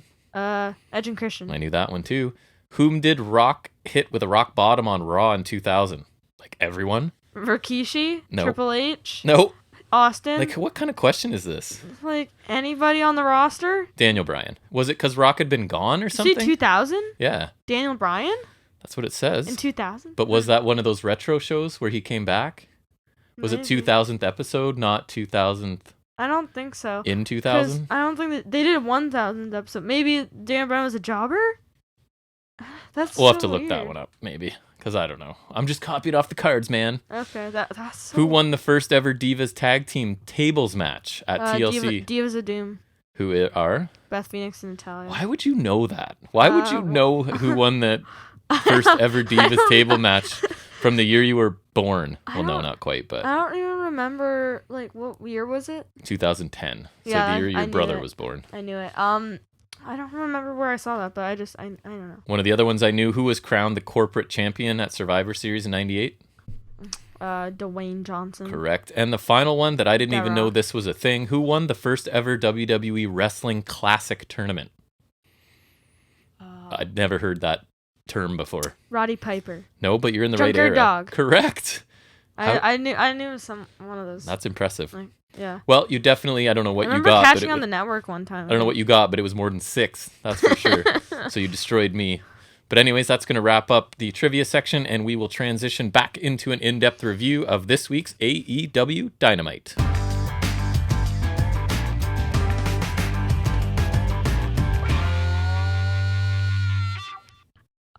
So we start off with Christian Cage versus Matt Sydal, so love that, Yay! right? And I noticed they already had a new intro, because it already has Miro with the TNT title. It's like, they're really on top of that. They're on it, yeah. Right, usually it'd take WWE, like, maybe they would get it, but, like, a couple weeks. Yeah, they're on top of it at AEW. And so I wrote, outwork everyone. I doubt Christian can outwork Matt Sydal. So, yeah, I'm going to take this seriously, because it's a terrible moniker. It's not. It also is sort of, like... pretentious. And it's one of those, like, it exposes the business, right? Because it's just basically, like... Anyways, go on. Like, work rate and all that. Yes, that kind of stuff that bugs me when they bring it out in public. Right. So we started with holds and counters. Lots of holds and counters and technical wrestling and all that. Yep. And I wrote, it seems as if Sydal outworked Christian. Ooh. Mm-hmm. It's impossible. He has a shirt that says so. Yeah, it's impossible. He has a shirt. Yeah. Right, like you Shirts can't... don't lie, man. Right, like you can't have any BS around Paul White. Have you ever seen anything untrue on a t-shirt before? I don't think I have. Exactly. Right? Cite the time a t-shirt lied to you. I Never. Can't think of anything. Exactly. Right. Hurricane Rana by Sydal, a drop kick by Cage, rolls him in the ring for... Was it? I don't know. 2 count. I don't know. You're really into this one. Yeah, a pendulum backbreaker for 2 by Christian. That's what it's called. I think this is when you do like a sidewalk slam, but then it's a backbreaker, right? Diving uppercut for 2 by Cage. Falling headbutt to the spine by Cage. Pendulum backbreaker again by Cage. Christian steps and stomps on the lower back of Sydal. Head scissors countered by Sydal. Sydal avoids a superplex, and it's a diving meteor for 2. Kicks in a lariat by Sydal for 2. Running leg lariat by Sydal. Cage counters a lightning spiral into a backbreaker. Sydal counters a spear into a sunset flip for a near fall. Sydal gets a straight jacket, like crossface like submission, but not quite. Right. Cage quickly gets a rope break, but he then misses a crossbody. Sydal misses a moonsault, but lands on his feet, and Cage hits a spear for 2. A jumping knee strike by Sydal. Cage gets the knees up on Sydal's standing like Phoenix senton thingy-majiggy and hits his kill switch for the win. So Christian Cage gets the win, and then Ricky Starks comes out, which I was really shocked confused. as well. And no neck brace or anything. Nothing. Clearly was not going to be taking any bumps or anything, but very surprised to see him here. Right, it's like not even like honest. I was surprised. Like good for him, but yeah. So Starks says he is his own man, and he won't sit on the sidelines. Well, duh, like, jeez. He didn't. A broken neck and he's back next week. Stark says he and Cage have unfinished business, which sounds like he's talking about, like, when I say like that, sounds like he's talking about Brian Cage, which is funny. Listen, I've given Vince crap in the past because I'm like, you can't have 2 of the same name. I kind of get it now, man. It's getting a bit dicey here in AEW for me. Well, with some especially stuff when you like book this. them in the same feud. We got Paige, Cage, like, come on. Cassidy? Right. Both of that's at least spelled different, so It's a bit if much. you're taking notes, that's a little more helpful. But right. You got the when I'm taking notes, I got 2 mats, like Seidel's in the Bucks, like that's annoying. Yep. So Team Taz attack from behind, and Hangman Page makes a save, but gets taken out anyways, and Brian Cage power bombs him, because like you can't just give us the drill claw. Couldn't give us the drill claw, man. What's going on? What is this? Thoughts? I thought the match started out kind of slowly and then picked up when Seidel took control. I like this better than NXT's opener, but that's not a high bar. I didn't. Christian's looked exhausted after his last 2 matches to me. Like, honestly, like just super sweaty, mouth breathing. He looks exhausted. I think he's getting outworked. Maybe. I thought this was a decent opener, but not great by Dynamite standards. No. Christian's not doing much for me. I know he's not doing much for you. And I guess, like, I like this idea that AEW is going to use Starks as a mouthpiece to keep him involved, right? Instead of just having him gone off the TV. Baker. Right. So I think it's good because he is really good on the mic, especially when he's not trying to be super funny. So I think that's good that they're going to keep him on TV and find a role for him. Mm-hmm. So, I mean, this was a decent opener. I didn't love it, but it wasn't bad either. What'd you think? I thought this match was fine. It was good enough, I guess. I like Nagata versus Mox better, though. So I'm saying... That's fair. I like the match with a 50-year-old guy from a different promotion than Christian. But, I mean, that truly reflects how I feel about Christian being here. There's just been nothing special about him. Like, it's just and like, okay, yeah, similar great. to what you said about Nagata. I mean, not to the same extremity, but I think he's good for his age because he's older than a lot of guys. But right. Compared to the rest of the roster, like, this is one of the best rosters in wrestling today, and he just doesn't measure up. He's just eating up time from somebody I would rather see. That's how I see a lot of these signings. Like, I don't know, he's fine, and this wasn't bad. It wasn't my favorite opener. Seidel's good. Cage's like, okay, I guess, to not be too mean. Seidel's the guy who you can have a good match with and he'll never win. That's his role right now, which is, you got to have that guy. It's not super criticism. It's just the way it is. And I find it odd that in the aftermath, it was fine, but why did the Dark Order not save Paige? Because it seems to be like the thing they do every And honestly, time. I'm sitting there like, there's always a million people running in, so cue the Dark Order, and they never came. So Which, I mean, at least it keeps you on your toes, I guess. But like, it was kind of odd, especially when like Team Taz is kind of a faction. So. And I guess they're trying to build to the Cage Page pay-per-view match, right? So that should be fun. Cage Page. Mm-hmm. That's kind of. Mm-hmm. You know. Yep. So we get a Varsity Blondes promo, and Pillman says the Bucks, or I think the Bucks said something about like he was in wrestling because of his dad, but he says his father kept him away from wrestling. Obviously, how that went down, right? Pillman says the Bucks are why he is here, and then Garrison tells the story of in 2018 he ran the Bucks merch stand, and he was so happy just to like kind of pick their brains or whatever I think is the phrase. Yeah. And went on just be around them. And he says the Bucks are not the same, and they're going to take the tag team titles from them. Pillman says they won't stop until they reach their destiny, which is the AEW tag team titles. Thoughts? I kind of like this because, like last week, right? Like Daniel's last week, this is more people disappointed in the Young Bucks turning. I like that kind of dynamic. Me too. It reminds me of this thing. I watched this YouTube channel on This Gen Gaming, and he does videos on like wrestling games, like sometimes like old wrestling games, sometimes like, for example, something like 5 times they give you the option to turn heel in WWE games, you know what I mean? Yeah. And so it reminds me of this one storyline in I think SmackDown vs. Raw 2010 or 11, where you play as Rey Mysterio, and so you get into this like car accident, and it's revealed that like, because Jack Swagger pretends to be your friend, because you get like, what's it, amnesia? I don't want to be friends with Jack Swagger.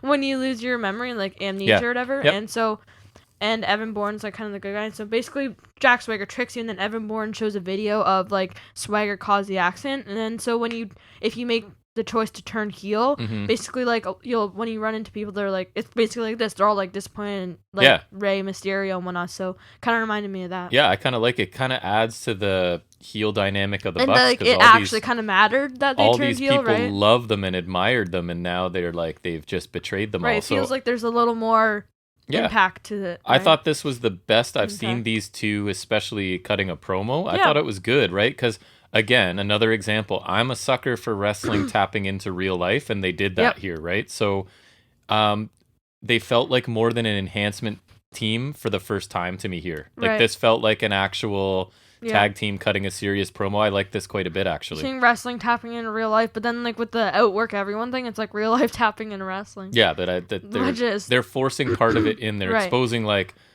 I'm not going to win all the time, but I can outwork people. You know what I mean? I don't know. I actually really like this too. I thought it was good. I think Pillman was especially good.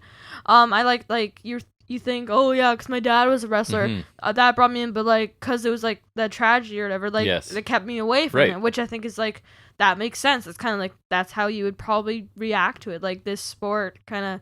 And AEW is smart because they are tapping into his biography, meaning Brian Pillman Sr.'s, was recent. So that's sort of fresh in everybody's mind. So they're smart to like which is that Dark Side of the Ring crack that Max Caster did. So they're smart to be doing this right now. I thought it was good. And I like that like everyone feuding with the Bucks, right? Like SCU and now them providing stories about their experiences and history with the Bucks. Because I think, one, that helps the match, and two, I think it also shows like their heel turn had an impact. Like, you know what I mean? Like, it wasn't just like, oh, they're joining with up with Omega and like. And it's helping me forget that the Bucks were kind of wishy-washy and back and forth for quite a while. Yeah. And this is making it feel like they're entrenched as heels now. Which I needed a little bit. And it helps even though they're going to lose. Sure.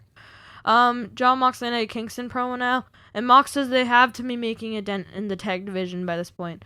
They say the Acclaimed are a rapper and a rapper's friend. Yeah. Which I think is kind of a more of a roast on Bowens. It is. Which I think is kind of funny. Yeah. They talk about super kick party, and then Kingston wonders if you have to throw super kicks to go to said party. Right. Which I thought was really funny, actually. And then they were criticizing super kicks, right? Yeah. And they're not going to do them, sort of thing. Right. Yeah. And then Mox just says they should go beat up the Acclaimed. Thoughts? There wasn't a ton of substance here to what they're saying, I still think they're funny, though. But they do it in an amusing way, and they clearly love working with each other, right? So it's just, this is like kind of blending real life into it, right? Because like they're actually friends, and like that's what it feels like. This feels like a real life interaction between friends. And I feel like there's not a lot of plans. They just walk in and sort of do a little promo, and then so again, like there's not a ton of actual stuff here, but it's entertaining to watch these two talk to each other and about stuff. It does kind of build to the match. It worked. And so they said they spoke to both teams, or they heard from both teams. So we do actually follow up with a promo from the Acclaimed. Right. Bowen says they're pissed, and Bowen takes a dig at Dean Ambrose and says they're like Mox's former, what would you call it, moniker, I guess? Yes. And says they're ranked higher than Mox and Kingston. If they want a title shot, they go through the Acclaimed. And next, we actually do get this match. He called him the lunatic cringe. Lunatic cringe. Which I thought was a good line. Yeah. It was a really quick little promo. I thought it was okay. I forgot to say. I feel like they do better work on their entrance, but this was, I guess, a chance to give Bowens some lines, I think right? he did good, yeah. I do the lunatic cringe was funny. I do like when they do clever digs at WWE, and like, I think when you take digs like this, it helps, because like, I don't know. And when it's somebody else doing it, instead of you going, I'm angry at WWE because they did this to me, it's somebody else making fun of you. Like if someone made a shot to Miro about Rusev or Lana or something. Whereas instead of him coming out and complaining about it, and Big Show complaining, let somebody else make fun of you so they get something out of... You want to criticize WWE, fine, but this way another guy gets over doing it, right? So I think that's a better move. So next we get Mox and Kingston versus the Acclaimed, and Mox is using the Major League version of Wild Thing, which is the correct tribute to Onita. And apparently that's going to be his new theme going forward. I like this better because it sounds just better if you're using it as an entrance theme. Exactly. I like the original by the Trogs from the 60s as a song, but as an entrance, this one sounds better. I would agree. I even I'm making a wrestling playlist on iTunes. I put this in because I just figured, I'll put that in. And Caster had a great rap again. You made a line about Renee and something oral sessions, because that's like the name of her podcast, and also something other stuff. It was really good. I even got him to rewound it. I have Max Caster as a savage and never disappoints. And again, he takes shots. We are not hip hop people. Like, we're not generally listening to hip hop, but this guy is awesome. I wouldn't be surprised if it comes up with it on the day or something. It's all really timely and really good, and even just the beat I like. I don't know, man. Their entrance is one of my favorite things in wrestling. It's so simple too. Yep. And Bowens goes to say when the crowd reacts to it, he's like, what? He wants to be on the podcast, which I thought was really funny. Exactly. Just making sure that it's definitely not dirty. And then he goes to say his usual AEW, the Acclaimed have arrived. and Mox just clobbers him, which I thought Smacked. was funny. He's like, It was really well done. he's like, yeah, and then he just gets attacked. Which It looks is funny. good. Yeah. Mox sends Bowens in the barricade, and the match starts with Kingston and Caster legal. A hammer throw into the corner by Kingston. Moxley tags in and a double shoulder tackle by Mox and Kingston. Corner stomps by Mox, and Kingston tags back in. Corner attacks by Mox and Kingston, followed by an STO by Kingston. Stalling suplex by Kingston, which I wasn't expecting, so that was pretty cool. Mox tags in, hits some corner chops, strikes, and a headbutt by Kingston. Throat chop and a dragon screw leg whip by Caster, who he took a pretty good beating for a decent amount of time. He really did. Bowens applies an inverted cloverleaf submission, which he called the price of fame. On Kingston post commercial break, which I think is actually a pretty cool name. Yeah, it looked okay too. He's kind of lying down flat and yeah, applying it's it. not like Rhea Ripley's inverted cloverleaf where it's standing. No. Mox breaks up the submission though, and Caster tags in. Mox gets a hot tag, double clothesline by Mox and Bowens gets thrown out.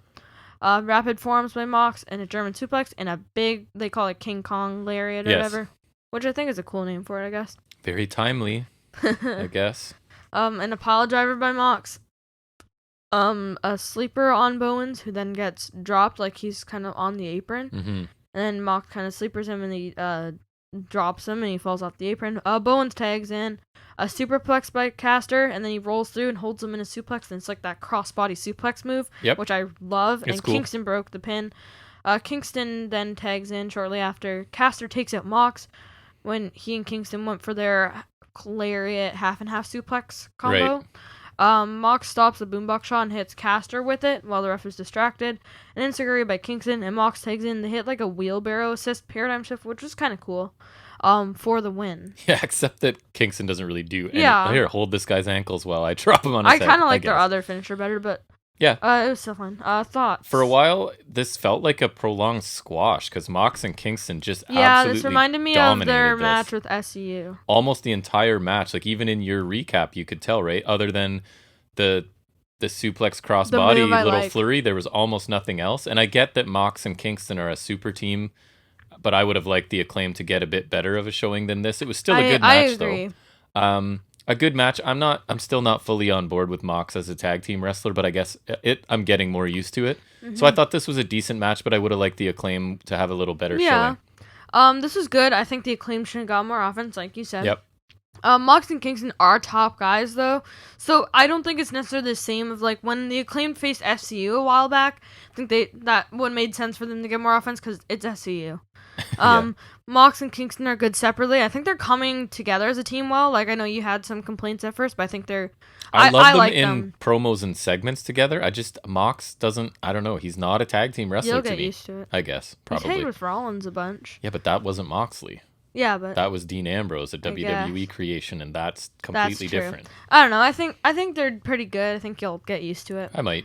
I think Kingston works as the face in peril better, but I could see it working either way. Yeah. You know. Hopefully. I hope we get Mox and Kingston versus Bucks confirmed because I think that'll be a really good match. For sure it will. Regardless of. Especially if you give them some time to cut promos to build it, they'll build it for me. For sure. Well, they'll have to do it in one show because I think Double Nothing is next weekend. Oh yeah, it's coming up. Yeah. You're right. Alex Marvez tries to get the scoop from Chris Jericho. He asks about the Pinnacle's challenge, and Jericho says he'll have to wait until later, just like everyone else, and he threatens the interviewer with the old Dean Malenko, who's also there. I didn't really have much to say about that. Yeah, it happened. It was fine. I don't even know why. Super short. Yeah. Ethan Page and Scorpio Sky are in the ring with Tony Schiavone. Yes. Both wearing like loud Hawaiian kind of shirts today. Which I think is kind of funny. It just looks like chill, but just like also like looking to get some attention. Right. And it's almost like an I'm better than you kind of thing. Like it's like I can pull this off. It's kind of ridiculous depending who's wearing it, but I'm wearing it and it's cool. Right. Yeah. So Sky says when he was a child, Sting was everything he loved about pro wrestling, and he wanted to be like Sting. And now for me, Sting is everything I hate about pro wrestling. Mm-hmm. Well, that's what he's saying. He's on board with us. Sky says time happened, and Sting is not the same, which I thought was really funny. Exactly, Sky. And Sky says he is also no longer a child, which that is a fact. Yep. He says he is a grown man, and he tells Sting to stand aside or he will put him down. Paige says Sky already proved he can take Sting down. He reminisces about throwing Darby down the stairs, which I think is kind of funny. Paige says he wouldn't take full credit for Darby losing the title, but it was partially his fault, and he's here to take everything away from Darby. Paige says he'll be the nail in Darby's coffin. He just kind of goes off on a rant tirade. There. Tirade, yes. Sting, yeah. And Darby attacks from behind with the skateboard, a brawl. Sky looks so dumb getting his ass handed to him by Sting. A skateboard must be hard to use as a weapon because most of the time when they're hitting people with it, it looks super lame. Like they really have to pull their attack with it. Yeah, but Sky looks so stupid here. Paige is literally being beat with the skateboard though, so I think he looks less dumb. I guess. Cause like it's a skateboard. And then Sky looks even dumber, tapping like a whimpering baby to the Scorpion Deathlock, which is not a great looking. Which is a worse version of a sharpshooter. Well, and when the 60-year-old's applying it, there's not a lot of flexibility in him, right? Right, so but I think even when he wasn't 60, yeah, he was pretty bad. And the Dark Order block off the tunnels. Oh, I see. You'll save Sting and Darby Allin, but right. not Adam Page. Get your priorities straight, guys. Thoughts? I thought these guys were good here. I really like like really good, yeah. the idea that Ethan Page has carried this feud and animosity from the indies. Kind of like I was telling you, like, it's like you're just this dumb punk indie kid, Darby Allin, and why are you here successful before I am? And I think that's and what I know they do have history. Cause remember, I think they we do. talked We watched about it. The Wrestlers documentary. I remember at least I think in Evolve it was. And I think that's a cool story for him to carry. Like, how did this kid, who I used to beat up on the indies, get a major contract here and a title run while I was not here yet? So I think that I love that he's just here to just take everything away from Darby Allin. They looked strong until the Scorpion Deathlock that Sky had to sell, which I felt bad for him there. I did feel bad. And just as a side note, like, I like Darby so much less when he's with Sting, and I know we say it all the time. He's just... I think it has to be said. They don't fit together, other than they paint their face. And they're gothy. That's it. Right. Not even... I wouldn't even say Darby's, Sting is gothy. Well, Sting is more than... I would say for Darby's half not of my gothy. whatever, Sting was Surfer Sting, where he was a bleached blonde with, like, I think bright Sting's kind paint. of goth now, and then, like, Darby's not, I think. He's more like, I don't know, emo maybe? I guess it's that whole they're a loner and they paint their face. But anyways, I don't like it. Well, such surface level similarities. Yep. Sky cut a good promo. I thought Paige is absolutely incredible. He's so good on the mic. He has previous history with Darby, and then when he starts to yell, he looks like an absolute madman, kind of similar to MJF. And I think it's really in line with his all ego gimmick. Like, just his ego goes off the handle towards the end, which I think is really cool. He has the ability to be like smart alecky and funny, and then he can shift gears, and he looks like an absolute madman. It's all believable. He's super talented. I feel really bad at the end for Sky, who he looked like an idiot here. Like, honestly, he just got absolutely battered by Sting. He did, and then he was tapping out like frantically to a weak submission. Yep. Like, gross. Nope, wasn't great. From one good promo to a great segment, here we go. Yeah. The Pinnacle at dinner. So this is kind of like just a promo, but they're at dinner, and this was really good. It starts with Wardlow chugging just a bottle of wine. And then asking for another one, yeah. Yep. And MJF mocks Jericho's sense of humor, like the jerk-off friend and other stuff. I can't remember. Which I agree with MJF. That Jericho's, like, there's been some cheap, like, juvenile stuff. Oh, and the pineapple line. That I don't think, exactly. Both of those things I don't think are good. I think the pineapple one was fine at first. And then he tried to force it a lot. Right. Yeah. And then the jerk-off friend just, I don't know. I agree with MJF on both of those points. MJF says Jericho's dealing with the guy who always gets the last laugh, which I thought was a good line. Dax says they don't enjoy this because they should be building a legacy and collecting championships, that makes sense. Yeah, and they're wasting time with these guys still. Like, they don't want another match, but they had to because the Inner Circle is just, like, pestering them or whatever. Dax says it's embarrassing that Jericho still makes a mockery of the sport that the Pinnacle loves. And he says Stadium Stampede was all fun and games last year, but they are in control this year, which I thought was good. And Sean Spears gets mad at a waiter guy because Spears is like, I want a drink, but he pours Harwood and MJF's drinks first. Right. And totally throws money to the guy, and Wardlow takes Spears' meat just casually, as he's like, he just freaked out, and Wardlow he's just like, and I laughed really hard because, like, You've got the server getting assaulted and slammed headfirst into the table. Which he You've took got good. Tully paying him off right after with a big wad of money, and Wardlow's just calmly sitting there. And the only thing he does is in the melee, some food ended up on the table, and he just like slowly reaches over and grabs the food and puts it on his own plate. And I thought that was like hilarious to me. I don't know. MJ says, Stadium Stampede will be the Inner Circle's last match because when you're in the Pinnacle, you're always on top. Thoughts? I thought MJF and Dax were really good talking. I agree. And then Spears and Wardlow without talking, because Spears really, like, whoever that kid was that was playing the server and took that, it looked really good, better than some professional wrestling bumps. So I quite enjoyed this. I thought it was a good segment. It was a little bit serious at times, but then just entertaining. And I don't know what about Wardlow just reaching out and grabbing that food just did it for me, but I thought that was hilarious. So I enjoyed this. I thought this was really good. I love this so much. MJ, oh my god, I feel like a Natalia on photo shoot. So on network they have like so a special. It's just so special. So on the network, on the WWE network, they have the show called Photo Shoot. It's actually kind of cool. Like they show they're shown like a wrestler shown photos. Yep. And they like basically talk about each one. And so the Natalia one, oh my god, everyone's either such a special time. It was so special to me, or Yep. I loved it so much. Yep. Anyways, I felt like that when I said I loved it, but this was actually really good. It was. MJF was amazing as always, and Hardwood was really good as well. I thought just like, I love this sport, and you are ruining it for us. He's a severely underrated mic guy. Yeah, he's really good on the mic. I think they chose well who spoke here. Like, the two best promos in the group spoke. Yep.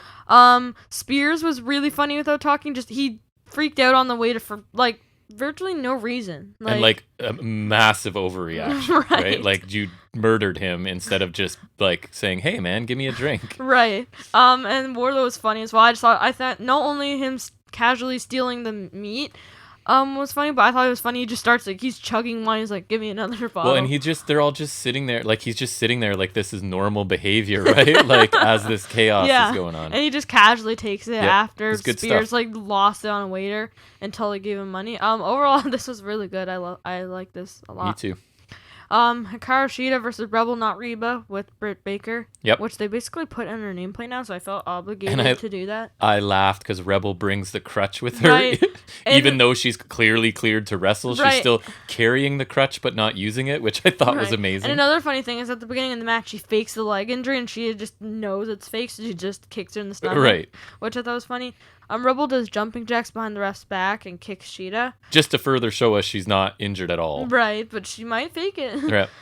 Leg targeting by Shida. Shida gets a glove and tries to get the lockjaw on because I guess to mock Baker. Yep. But Baker distracts the ref and Shida by grabbing the women's title. Rebel gets a crutch cheap shot and a suplex toss for a near fall. Sit out shin breaker by Shida. And a Brock lock for the win by Shida, which is a stretch muffler, but... Yeah, basically a squash, right, to further this feud. I thought it was fine, and just in general, like, Rebel's a huge asset for Britt Baker, and I don't think they ever need to split them up because Rebel's not really a wrestler at this point.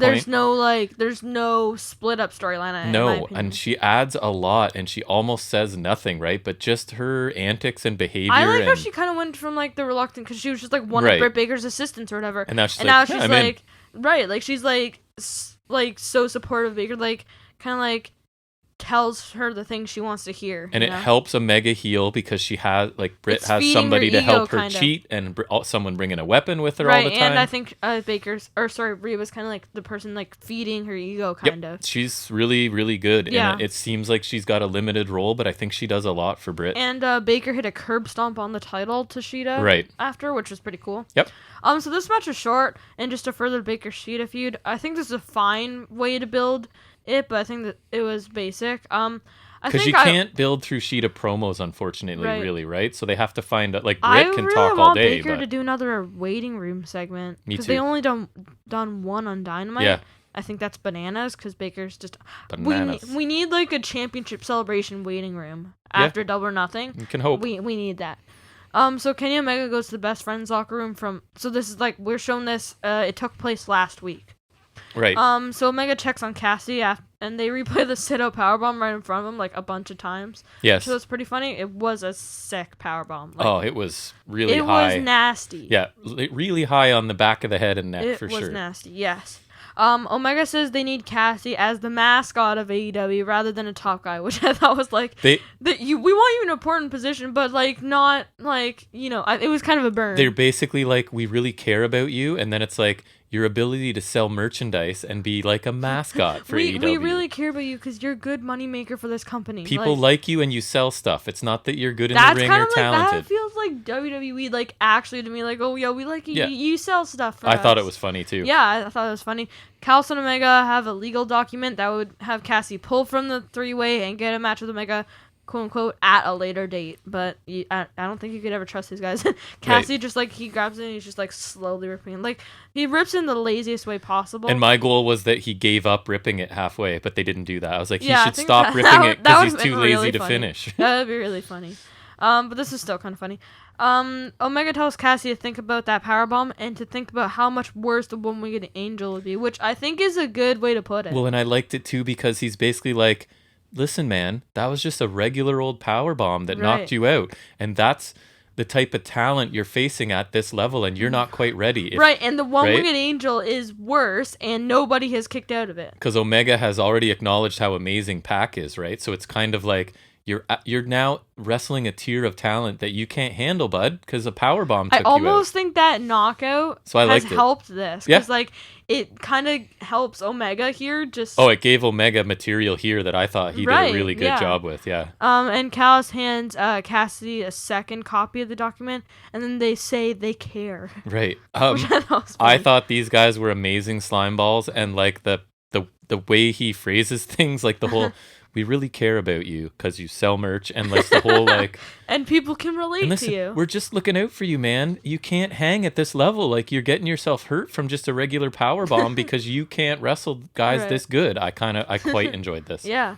I thought this was good, and this is Omega's character, like, it added to, I think, he tried to weasel out from it. I think this is a really funny attempt at that. Yeah, I liked it. And just like, I don't know, I think like I said, the knockout has actually like really helped. Yep. It hasn't hurt for sure. Yeah. So next we have the Inner Circle's response to the Pinnacle. Ortiz says everyone had been wondering about the Inner Circle, and he says he wants to fight. Sammy says as long as the Inner Circle and the Pinnacle are in AEW together, this will never end, and he will do whatever it takes, and they know what his answer is. Hager says if they don't accept, they are just like the Pinnacle. He says the Pinnacle will try to be them, and that is the last thing the Inner Circle want. Jericho says he wonders if Stadium Stampede is worth it because of the stipulation, and he wonders if Blood and Guts was worth it. Jericho says he'll never be the same after what MJF did to him, and Jericho says MJF hurt him mentally and physically because he put his family through trauma as well, and he asked if it was worth it. Jericho says he thinks it was worth it because it gives him more inspiration to get his revenge on MJF and the Pinnacle, and the Inner Circle unanimously say yes. And Jericho says if they can't beat the Pinnacle, they don't deserve to be together anymore, but that won't happen. And Jericho says at Double or Nothing, the Inner Circle are coming for the Pinnacle. Thoughts on this? I think Sammy seems really confident on the mic these days. I think Jericho, it seems to be like this, like he wasn't saying like the whole was it worth it last week, but it seems to be like more or less the same. Yeah. I think Sammy's clearly a future star because I didn't know, like his speaking seems a lot better and more really confident. Jericho acting like he almost died landing on a giant pillow at the end of that match is a bit too dramatic for me. They could have done a little more to make it look better. And he's been sort of saying, well, I almost hit my head on whatever, and we went back and watched, and no, he didn't, really. Him hitting his head on the stage is a little bit, but I think he also said he might have hit it on the lights. He was several feet from hitting anything, it looked. Anyways, I thought Jericho's part was too long. I didn't love it. Ortiz and Sammy were really good. Hager was good for him until his final line. I forget what it was, but I thought it was really lame. I preferred the Pinnacle segment a fair amount to this. Oh, for sure. I think just even the setting helped that one because it was just funny. Yeah, parts of it were good. The Jericho part I didn't love. Everyone else's part I thought was pretty good. This is fine, but like I said, they seem to be saying similar things every week. Jericho was like, it wasn't bad, but it felt kind of crowd pandering a bit. With all like, is it worth it? Mm-hmm. Do we even carry on? Right. You know? I don't know. They were better, and I think they were more entertaining as heels. I kind of want them to lose, because I think they need something new. Proud and Powerful and Sammy Guevara will be perfectly fine on their own anyways. Yep. And Jericho and Hager can I don't know. I don't they're not super baby facey, right? Like I still don't. It just doesn't work as well. No, it's not working that well. But this is fine. Yep. Jade Cargill again. Mark Sterling again. He says he doesn't want Jade to work for him. He wants to work for her. He rips all the other managers' pitches. Jade says nobody interrupts her, tells him to leave, and she'll think about it. I'll say my opinion right now. Boring.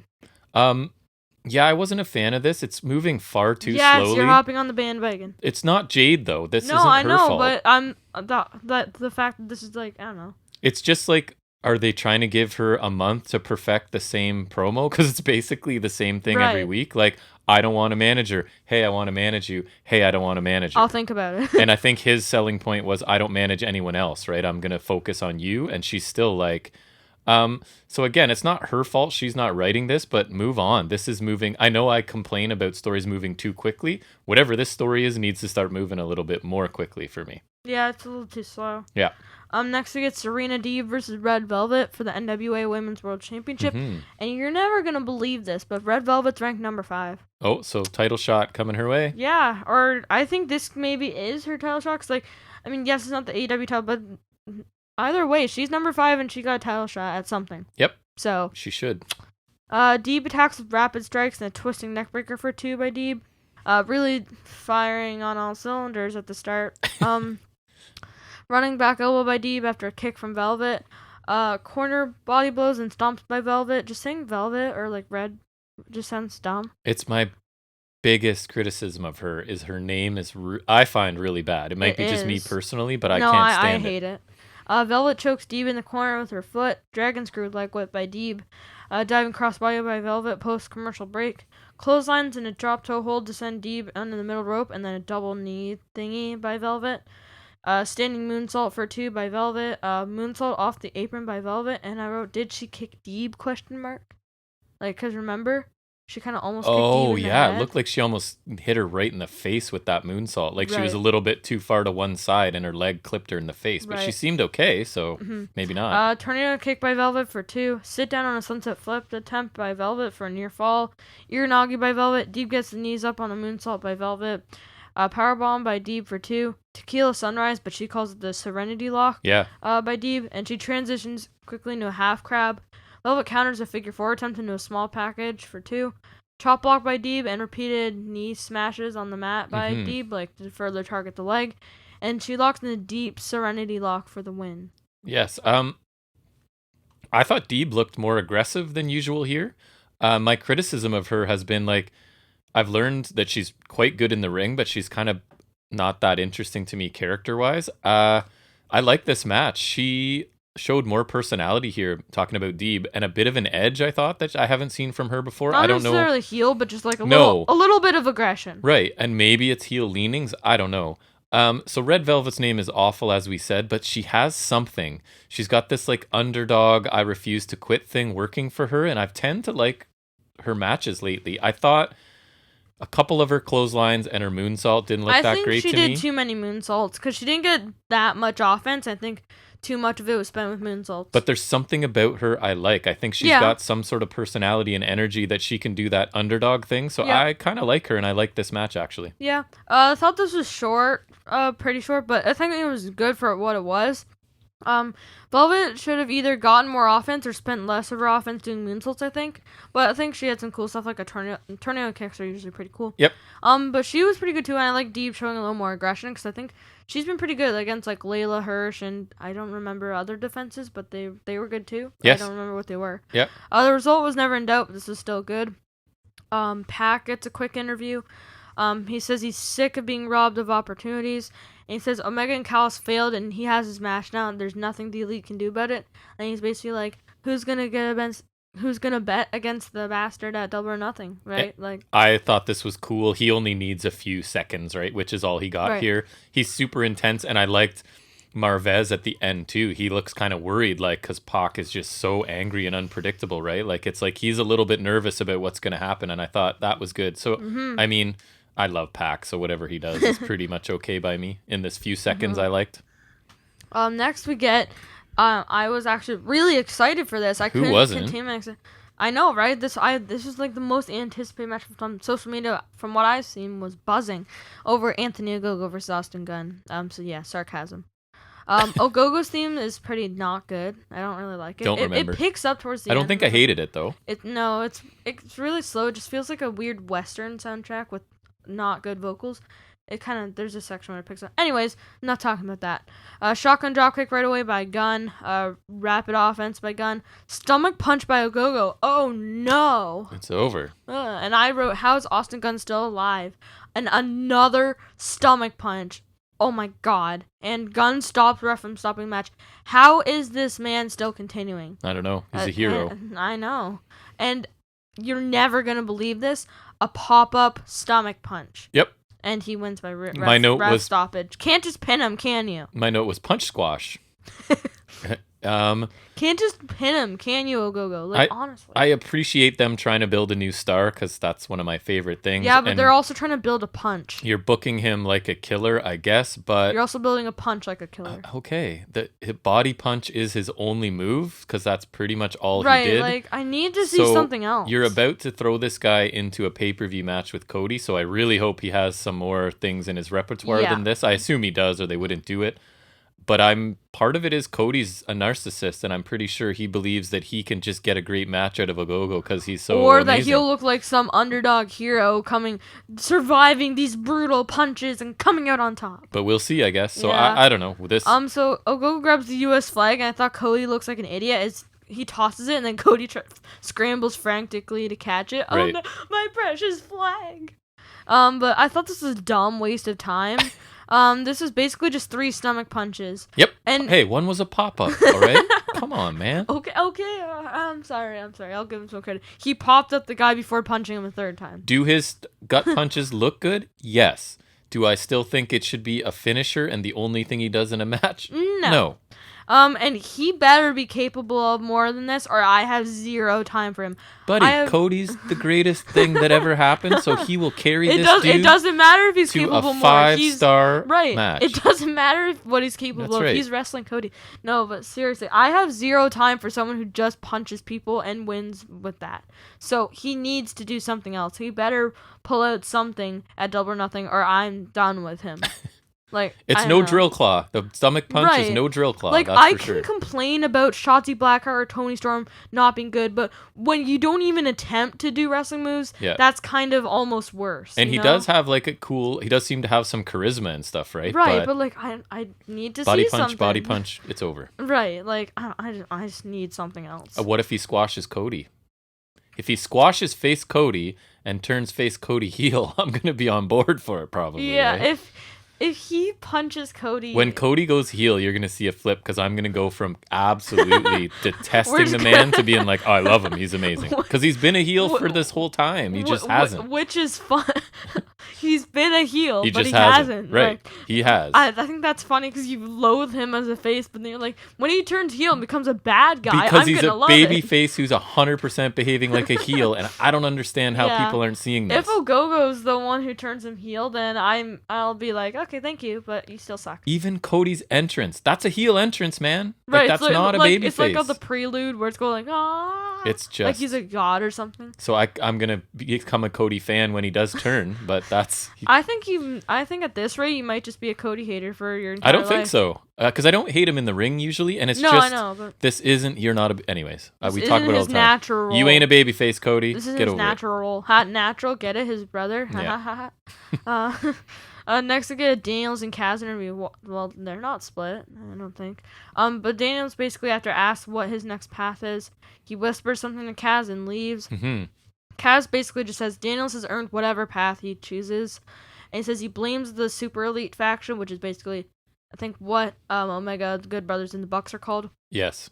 And he will hunt them all down so they know what it feels like to feel loss and pain. He is a bomb you can't defuse and a gun you can't unload. Which I thought was kind of cool. That was a good line, which I forgot. It's okay. That's why I'm here to pick up the details. I thought Kaz did a really good job here. He seems believable, angry, and hungry I think for revenge. He could probably beat the Good Brothers in one-on-one matches. And it gives him a direction, right? He's impressed me in singles matches So I think whether he's going to win or be successful or not, like it is a direction. And I don't think he's going to be a champion or anything, No. but he can provide good singles matches somewhere on the card. He already right? was a champion though, technically. Yes. So I like this. Yeah, me too. He had some good intensity, and like you said, it gives him some sort of direction. Yeah. Whether he's going to be successful or not, like it's something for him to do, which is good. Yep. Next we got Miro. He thanks Jesus, which but that's just me. Miro says his talent is destroying everyone, and that is not Darby's strength. Miro says now everyone knows that it doesn't matter who it is. As soon as they have something Miro wants, it's done, which I thought was a good line. Yep. Crowd chants, "We want Darby," and Miro says, "Here's your Darby," and holds up the title. That made me laugh. Was kind of funny. You got your Darby right here, and he just holds up the belt. Very cool. Miro says he will defend the TNT title next week, and he will destroy them over and over. Lance Archer interrupts, and he says he was the big bad beast way before Miro. Archer says he is glad Miro won because now they get a monster fight nobody's seen yet, and he'll make Miro his Bulgarian B-Touch. Mm-hmm. Miro says Archer says he's a monster, but he brings old man to hold him back, which I thought was funny. Great point. That right? is get point. the old man to hold you back again, right? Like it was. Right. He's funny. Miro says there's not enough yoga to save his life. Awesome which line. Was a So talking about Jake, right? The story with Jake the Snake is he probably should have been dead several times in his life. DDP kind of rescued him and basically took him into his home and helped him rehab, and part of it was yoga. So Miro saying there's not enough yoga in the world to save your life was a pretty awesome line, I thought. Miro says, yes, everyone dies, which is a reference to his theme, or Archer's theme and whatnot, but he will make sure Archer dies first, which I thought was an awesome line. Yep. I love that.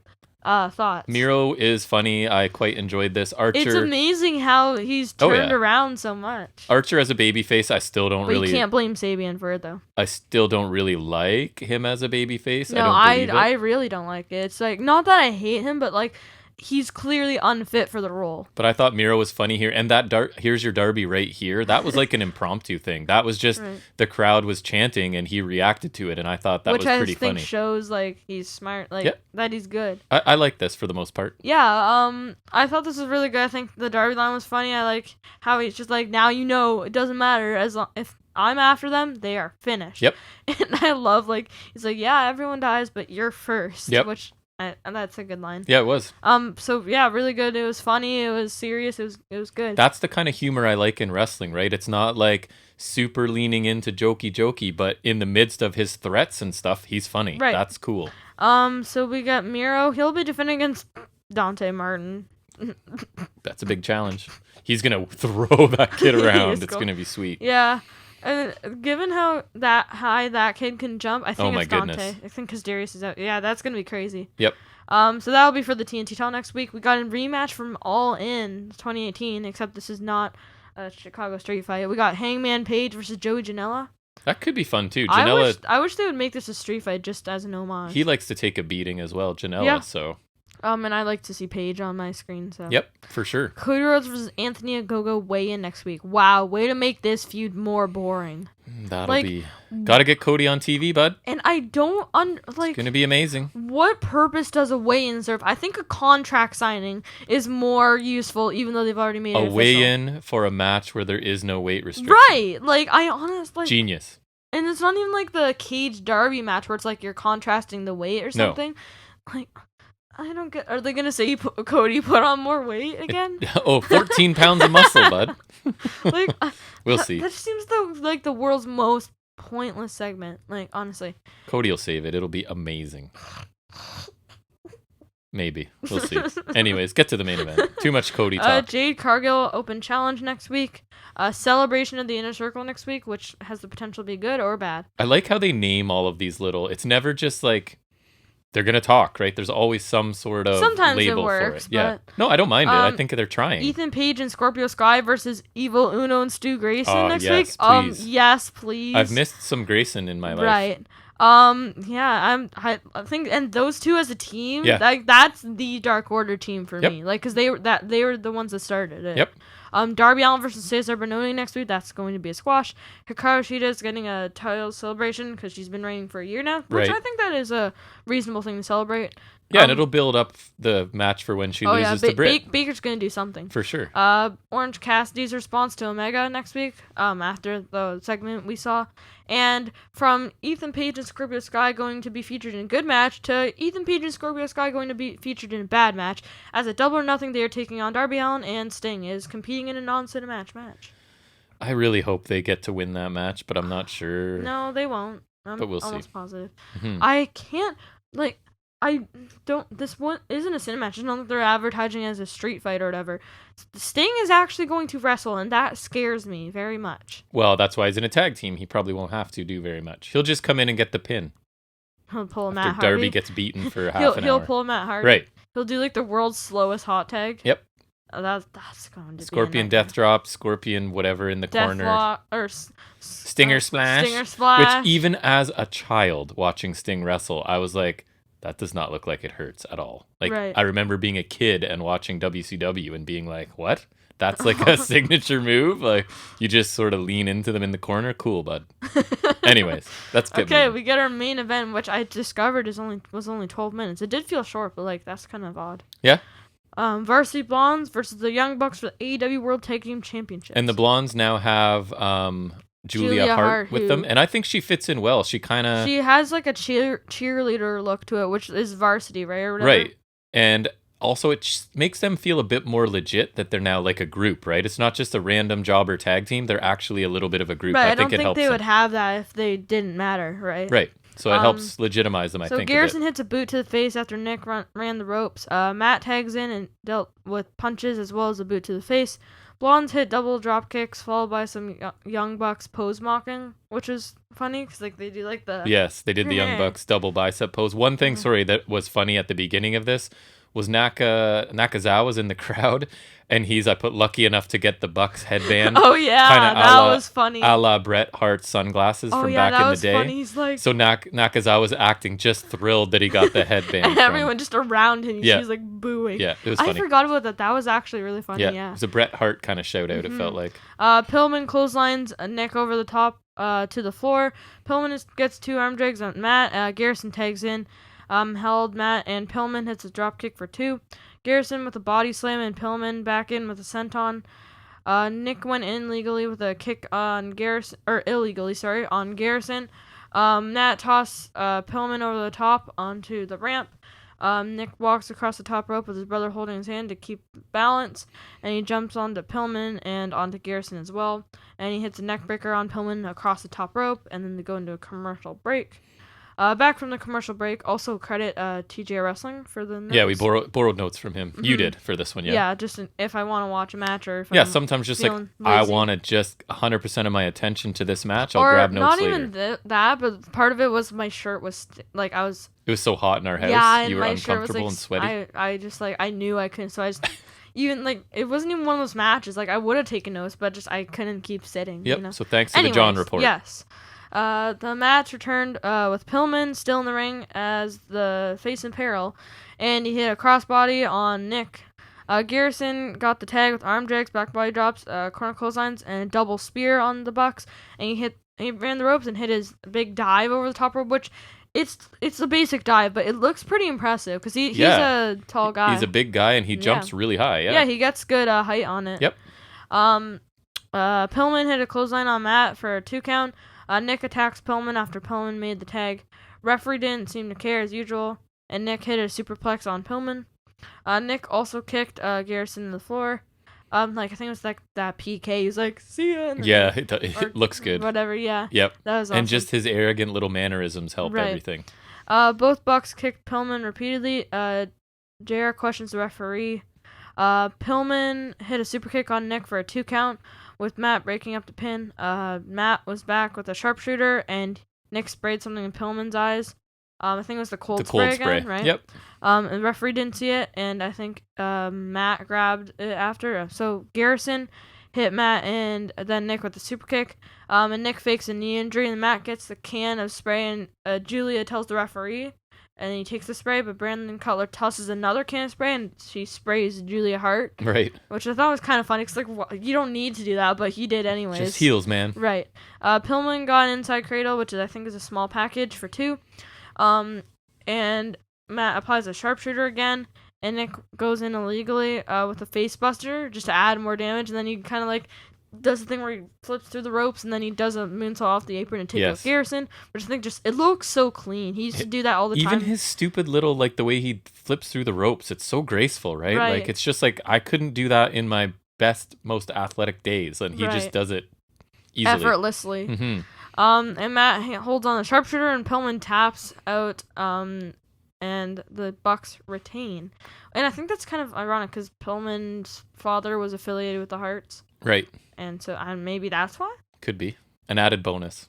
But yeah, she definitely has like cheerleader vibes to fit with the varsity gimmick, right? So, and then what? Isn't there Mox and Kingston show up at the end or something? Oh, yes. Mox and Kingston attack. They both apply sleepers and the Bucks pass out. And then Eddie Kingston steals the Bucks' shoes. Which was awesome. And because the Bucks earlier made sure they let us know they were wearing the $10,000 shoes again just to annoy people on the internet, basically. So then announcing that, that Kingston, he's talked about it before, like he was stealing people's shoes back in the neighborhood. Yeah. So I thought that was funny. So I thought this was a good match, a little short for a title match and a main event match.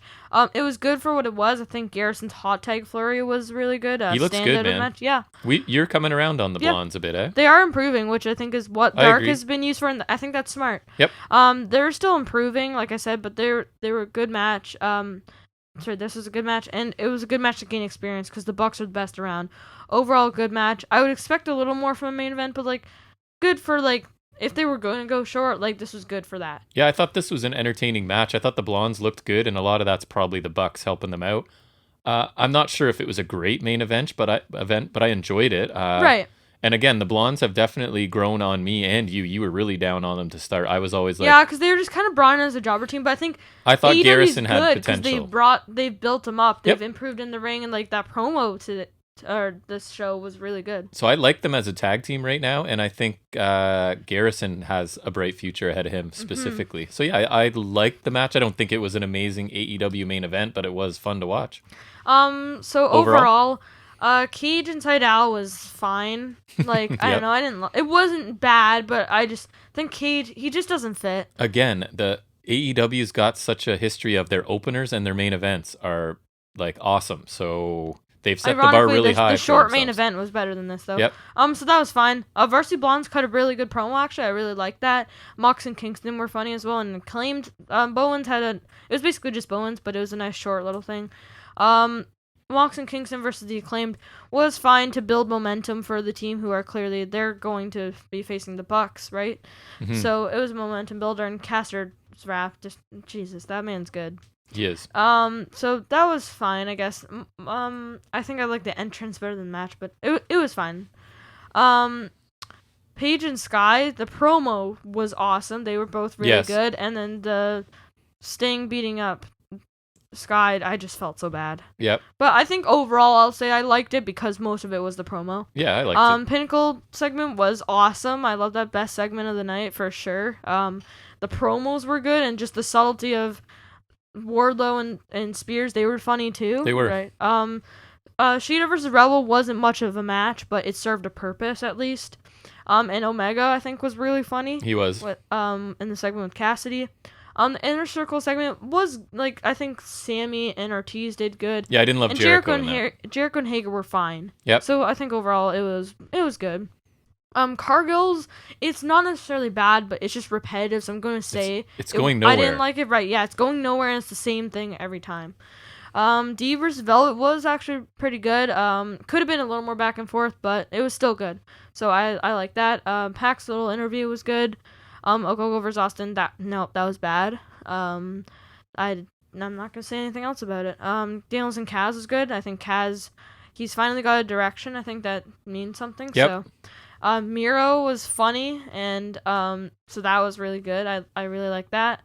And the main event was good. It was short, but it was good for what it was, right? Yep.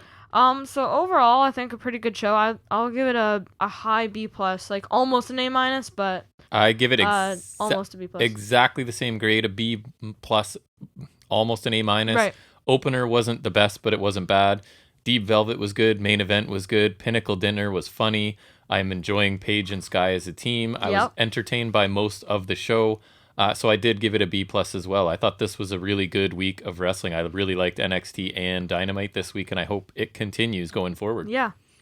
All right, so let's get into talking about some other wrestling stuff in our segment called Any Other Wrestling Business.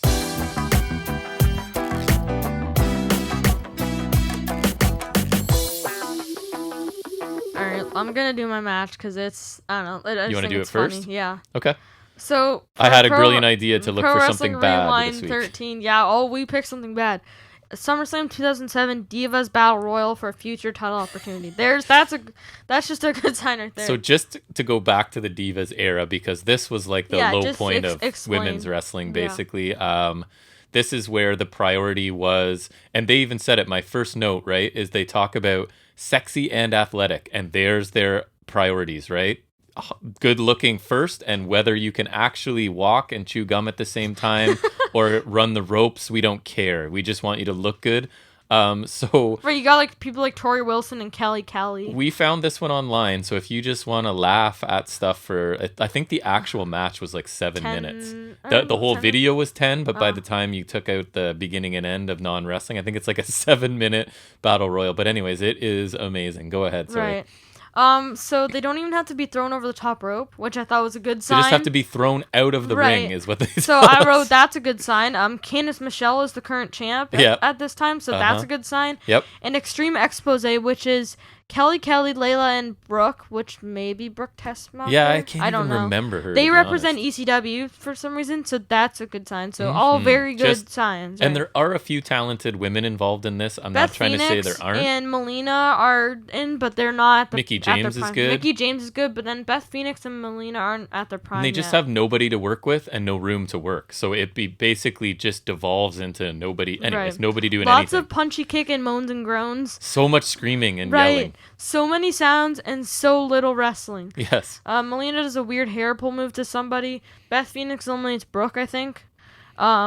Which was confirmed. Yes, it was Brooke. Yep. I can't even describe what's going on, but it's really bad. So go watch this for yourself. It's so bad. My description at one point: women in every corner doing nothing, women on the mat doing nothing, but every single one engaged with someone else, but not actually doing anything. Right? So it's just like people writhing around, struggling or maybe trying to throw people, and then you just hear female voices screaming for the whole time. It's pretty amazing. Jillian Hall eliminates Maria Kanellis. Lots of yelling and groaning and nothing else. Layla's out. JR, I had, sounds like he hates his life at this point. And King sounds like he's loving it. You've got JR who is like hating this, and then King being his pervy self, which I think is also annoying JR. So he sounds like he's not enjoying this. Kelly did like a weird weak ground kick. Remember remember when Vicky Guerrero did that on AEW? Yes. It reminded me of that instantly. She was incredibly bad. Repeated head slamming someone's head to the mat. She couldn't even run the ropes, Kelly, without looking ridiculous.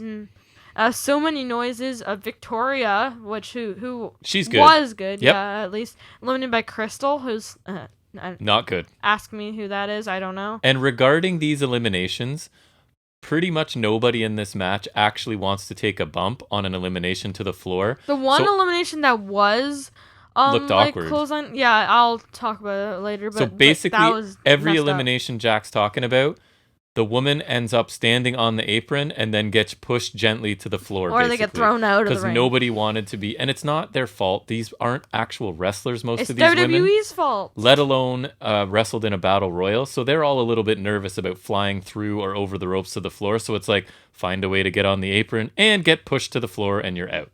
Sorry, go ahead. I don't remember where I was. Okay, I found it. Michelle McCool then eliminates Crystal. Kelly gets thrown in the ring poorly and is eliminated. Tori Wilson eliminates Jillian Hall. Yep. That's a great combination there. Melina eliminates Mickey James, and then iffy elimination of Melina by McCool and Tori, which is like she gets clothesline, but that gets kind of caught over. Yeah, so one funny detail I got just before Melina got eliminated was Mickey James was about to be Irish whipped by Jillian Hall into a corner, but you could see Mickie James had to stop her from doing it because somebody was in the corner that wasn't supposed to be there. So it was kind of her going, no, hold on, don't Irish whip me. Just another funny spot. Horrible strikes by Tori Wilson. She's then eliminated by Beth Phoenix, who then also tosses out Michelle McCool for the win. So this is so horrible and evident how the women retreated around this time. Yep. Most of the eliminations were Divas falling off the apron after being hit, and the match was a lot of screaming, yelling, groaning, and not wrestling.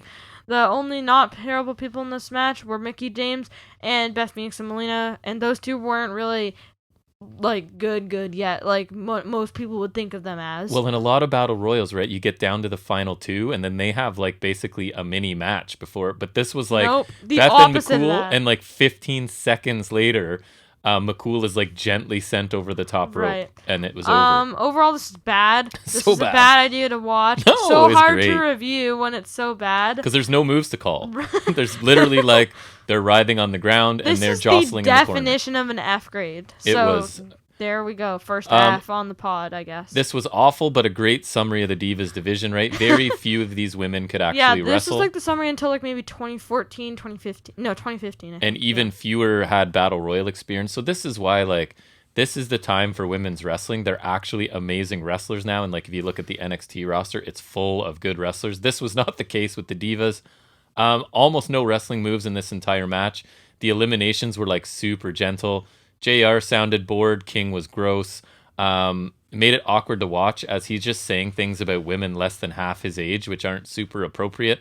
Right. I must admit, which was though, him through the Attitude Era as well, right? I got a lot of laughs out of this less than 10-minute match. And the soundtrack alone, like if you just close your eyes and listen, it's just people screaming, basically. You could just picture the not wrestling in your head. So it earns an F for me, the first failing grade I've ever given since we've started looking at anything, but this match clearly deserves it. And yeah, I don't know if I like this choice I made, but it was kind of funny at least. Like based on like, I don't know, like kind of entertainment, what would you give it? Like, because you were laughing. I did laugh, and it wasn't very long, so maybe it's like a B at that point. You know what I mean? I don't know. It was entertaining, but like for all the wrong reasons. Yep. Okay, so I have nothing else. All you. All right, so Ring of Honor 504 I already talked about on Monday. I think you've been tracking the number now of the... I am trying to, yes, because it makes it easier to 504 Ring of Honor, 504... Not 504 of him reviewing Ring of Honor. No, definitely not. Probably like 4 or 5 of you reviewing Ring of Honor, because you started like, what, 500 on like the solo mission, I think? Yeah, on the solo mission. I gave the show a B. It was pretty decent, but you can go check it out. I posted that on Monday. So I did want to talk about some Impact Wrestling from this week. The show started out with a quick graphic acknowledging the passing of New Jack, which I don't think we covered in news, but I think everyone basically knows that. Well, I think it was last weekend. I don't know. So they just had a graphic sort of at the beginning for a few seconds. Then we got highlights of last week's show, including Rich Swann's return to save Willie Mack from a Morrissey beatdown, Finn, Juice, and Eddie defeating Omega and the Good Brothers, as well as Moose winning the 6-way main event to become the #1 contender to the Impact Championship. So the show proper starts out with Rohit with Shera accompanying him versus Jake Something. We're reminded that these two have issues from a previous tournament where Rohit grabbed Jake's ankle to help Shera win, I think, so there is a bit of history here. Jake starts out in control, using his power, until Shera provides a brief distraction to help Rohit take control on the outside. The two go back and forth, with Rohit trying to speed things up and Jake trying to slow things down and use his size advantage. Rohit's kicks and knees look really good these days. He's a much improved wrestler. The finish came when Jake picks Rohit up for a suplex, but it was the classic, he sort of backs too close to the ropes. Shera grabs Jake's ankle, trips him, and then holds his leg down as Rohit gets the pinfall victory. Rohit sneaks up the ramp to escape, and Jake then attacks Shera at ringside, runs him into barricades, the ring post, hits him with a chair, finally spears him through a table. As I thought it was funny, Rohit does nothing other than stand there and yell from the ramp, right? Like, he's just such a great heel. He's not even going to help his buddy. So he lets Shera sort of take this beating from Jake. The match actually got a little bit of time. I know I didn't summarize very much of it. I try and get through Impact kind of quickly. I thought it was pretty entertaining opening match. You've got classic heel tactics by Rohit and Shera. They make sense. I really hope Jake, though, starts to string together some wins at some point. I've been saying for a while, I think he has potential for sure. I thought it was a fun opener, and the post-match attack by Jake was welcome too, as he should start to be frustrated by his lack of wins. He needs to do something new and different. But I definitely don't need to see any more Jake and Shera matches, but I feel like that's what I'm going to get out of this because Shera is really, really bad. Stryker then runs down some of the matches for tonight. We're going to get Kiera Hogan versus Tenille Dashwood and a tag team title match with Ace Austin and Fulton. They won the opportunity to face Finn Juice, and that will happen tonight as well. Gia is then backstage congratulating Taylor Wilde on her win at Under Siege. After being retired for a decade, Wilde says she's not here for tag team matches. She's gunning for the Knockouts title. She will bring a symphony of pain to Purrazzo because she calls herself the Virtuosa, so I think that's where that insult fits in. And as the camera pulls wider, we see that Tenille and Caleb are standing right there eavesdropping. Tenille does her, I love her when she does that line of, "We weren't eavesdropping, but we heard everything you just said," and I find it funny every time. She says we weren't eavesdropping, but we heard were every eavesdropping. word. We snuck up really close to you and heard every word you said. We weren't eavesdropping, but we were eavesdropping. She said she spoke to Scott D'Amore and got a match against Kiera Hogan tonight. If she can beat half of the tag champs, then she figures she and Wilde should move into contention for the Knockouts tag titles. Wilde reminds them that she's not here to tag, as she said explicitly many, many times. But this is part of Tenille's gimmick that I'm enjoying. And she didn't appreciate Caleb cheating to help them win it Under Siege. She tells Caleb to stop FaceTiming her and walks away. Caleb accuses Gia of eavesdropping on them, and they call Gia rude, and then they leave. Tenille was really boring for a long time when she arrived, and I was looking forward to her being an Impact, but I'm finding her pretty funny lately. She simply doesn't listen to anyone that says anything she doesn't want to. Right, because he's a yes man. If it's something she doesn't want to hear, it's like you never said it, and she just hears what she wants to hear, and carries on with whatever her plans are, regardless. Like, Wilde's told her 1,000 times, "I don't want to tag with you. I'm not," and she just keeps booking them tag team matches. They're actually doing a reluctant tag team partner thing that's kind of working for me. And again, it's been overdone lately, but I'm finding this kind of funny. So Gia, again, now she's with Jordan Grace and Rachel Ellering, talking about losing the belts at Under Siege to Fire and Flava. Ellering responds and she does this elementary teacher voice thing, kind of is what I would call it, really calm and just de-escalating everything. She says there's nothing they can do about that now, and they just need to get back out there and start winning. Grace agrees, and she says she'll go talk to Scott D'Amore, and she heads off. So I don't know if this is Ellering's normal promo style, or if it's leading to something like this chill, relaxed, de-escalating tone of voice. So I don't know enough about her to know this is her normal promo style, or if this is setting something up, but I guess we'll find out. We then get Kiera Hogan versus Tenille Dashwood. Not too many details. We got an early double underhook suplex by Tenille. Tenille maintains control for quite a while in this before Kiera takes over with some kicks to shift the momentum. We get a super kick by Hogan with an instant clothesline in reply by Tenille. Tenille misses her spotlight kick, which is her finisher, but Dashwood then rolls up Hogan for the win in about a 4-minute match. Steels attacks Dashwood after the match, and as Caleb comes in to help, Kimberly, Susan, and Deonna Purrazzo show up. They show up and lead DDT's Caleb, so I'm getting confused on the heel-face dynamic here. They join in on the attack of Tenille until Taylor Wilde comes out to help, and she immediately goes after Deonna Purrazzo because she does want that title shot. They brawl for a while until Havoc comes out and destroys all of the heels. Then Decay walks out and stand on the ramp while the faces, because Tenille's included in this, celebrate. It was fine. The heel versus heel dynamic in the match is always a little bit tough, right? But it seems as though Tenille was playing the babyface here, especially in the post-match. She was attacked by everyone. So I'm not sure if her character is going to work as well as a babyface, right? Because the whole idea is she's this self-absorbed social media influencer that is just all about herself. So I'm not quite sure where they're going with this. I was a little bit confused. I'm just finally getting into the heel version of her, and now it's like, what, are you switching her? But anyways, I guess we'll see. I hope they don't. The post-match involvement by everybody was a bit too much for me. Seemed a bit cluttered way to advance stories. And to be honest, I'm not even sure what Decay was doing there at all. I don't understand. Everybody came out, basically. We then get Jordan Grace and Rachel Ellering are talking again backstage. Grace said she did indeed speak to Scott D'Amore, and she got them a match. Ellering asks against who, and Grace says against each other. Ooh. So they're going to have a match tonight. New Japan highlights featuring Kojima, and I guess it's announced that he will be here next week. So I was watching New Japan pretty regularly a few years back, and Kojima was already old then. So I'm wondering, it's somewhat interesting, but he's not the first guy I would want to see come over from New Japan. Not that he is the first Kind one. of like Nagata in but he wouldn't be the AEW. next one I wanted to see. He's kind of like Nagata in AEW. A little bit, yeah. Finn Juice are talking to Gia backstage. She asks them about facing Austin and Fulton. Finley puts the opponents over for being really talented. They have done what they said they were going to do, and they're saying they will beat Austin and Fulton. And tomorrow they return to Japan, and there's a lineup of people waiting to challenge them for the titles. Robinson then rhymes off a whole bunch of New Japan tag teams, says they will prove that they are the best team in all of wrestling. I like this promo. It was fine, nothing spectacular, but I do like that they took the time to put over Austin and Fulton, because I think that always helps.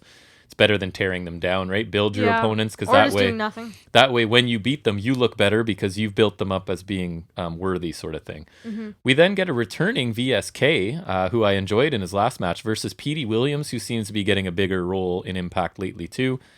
So VSK blocks a destroyer and hits a Uranagi backbreaker at one point. We get a powerbomb transitioned into the destroyer, and Petey wins the match. I thought it was a fun little match between two really quick guys. I was kind of hoping that VSK would get the win to indicate he'll be on Impact for a while, because I think he's the type of talent they could use. So I don't know what his contract status is. Because he was just on AEW Dark. And I know he's an indie guy. I've been seeing him in Championship Wrestling from Hollywood. But again, I don't know like how old their recordings are. You know what I mean? I think he'd be a good addition to the roster. And honestly, I don't think PD needs to win matches at this point unless they're trying to build him for an X Division title shot. He gets a pop from the crowd when there is one, regardless of if he wins or loses. In my opinion, VSK needed the win more, and Williams could have afforded a loss, but I don't have the idea of any contract status for either of these guys, so hopefully there must be a plan for PD, I'm guessing. Gia then talks to Rich Swann, asks him why he made his return at Under Siege to help Willie Mack. He says he lost to Omega, and he felt physical and mental pain. At the end of the day, as he watches Impact each week, he sees Morrissey doing what Omega did by coming to Impact to make a name for himself instead of helping build Impact. He wants to destroy it, and Swann isn't down with that. Then he gets a nice-looking boot from out of nowhere by Morrissey. He's sort of not even in the camera shot, right? It's just this big boot comes through and takes out Swann.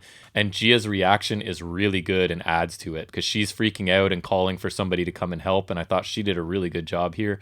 Morrissey then throws Swann. Large Cassidy. He throws Swann through a door to sort of end the segment.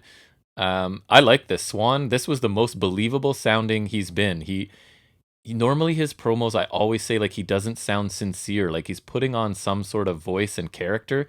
This felt more natural. It's my favorite promo I've seen from him in quite a while. The boot from Morrissey looked really good, and Gia sold it, I thought, really well. Swann's comparison of Morrissey to Omega seems a little bit forced to me, but I guess the idea is... that sounded kind of weird. I guess the idea is neither of them care about Impact, right? They just care about themselves, and that's what he's trying to say. You can say that about a lot of people now. Right. I guess it's a standard way to get him involved with Morrissey. So I liked Swann here, which I normally don't when it's Swann talking. So that's an improvement. We go then to something I for sure loved, and that's Swingers Palace, because it's my favorite thing. We all know you love it. TJP is winning gambling, and he's sharing his chips with the ladies, including Alicia, who's always there, because if she's not on an episode of Impact, the whole company will just fold in on itself and disintegrate. If Alicia's not on the show, I don't want it. It will cease to exist if she's not there. Fallah Bahh, ready for this? He's in a dress. He's working off his gambling debts as one of the Swingerellas, the girls that are constantly there with Swinger. So he's working as a female dancer at a fake not casino. even really dancing. They're just there. They just have pretty girls there to draw people in. Okay, so he's working as a pretty girl at a fake casino, Yes. even though he's a giant sumo wrestler man. Correct. Okay. Yep. So TJP wins again, and everyone but Swinger is happy. TJP wants to tag with Fallah Bahh again, since he didn't really like tagging with Petey Williams, and then Petey Williams just happens to show up. He's offended by this comment, and he challenges TJP and Bahh to a tag match against himself and Josh Alexander. Ooh. Then Decay just magically appear, like they're just there. And Crazy Steve said that it's your favorite supernaturalness. It is. I love that. And you're mixing it with when Impact leans into comedy. That's just a recipe in for Swingers Palace stuff I hate. Crazy Steve said that this is the creepiest place they've seen. Get it? Haha, because they're like creepy decay and the palace. Anyway, whatever. Who cares?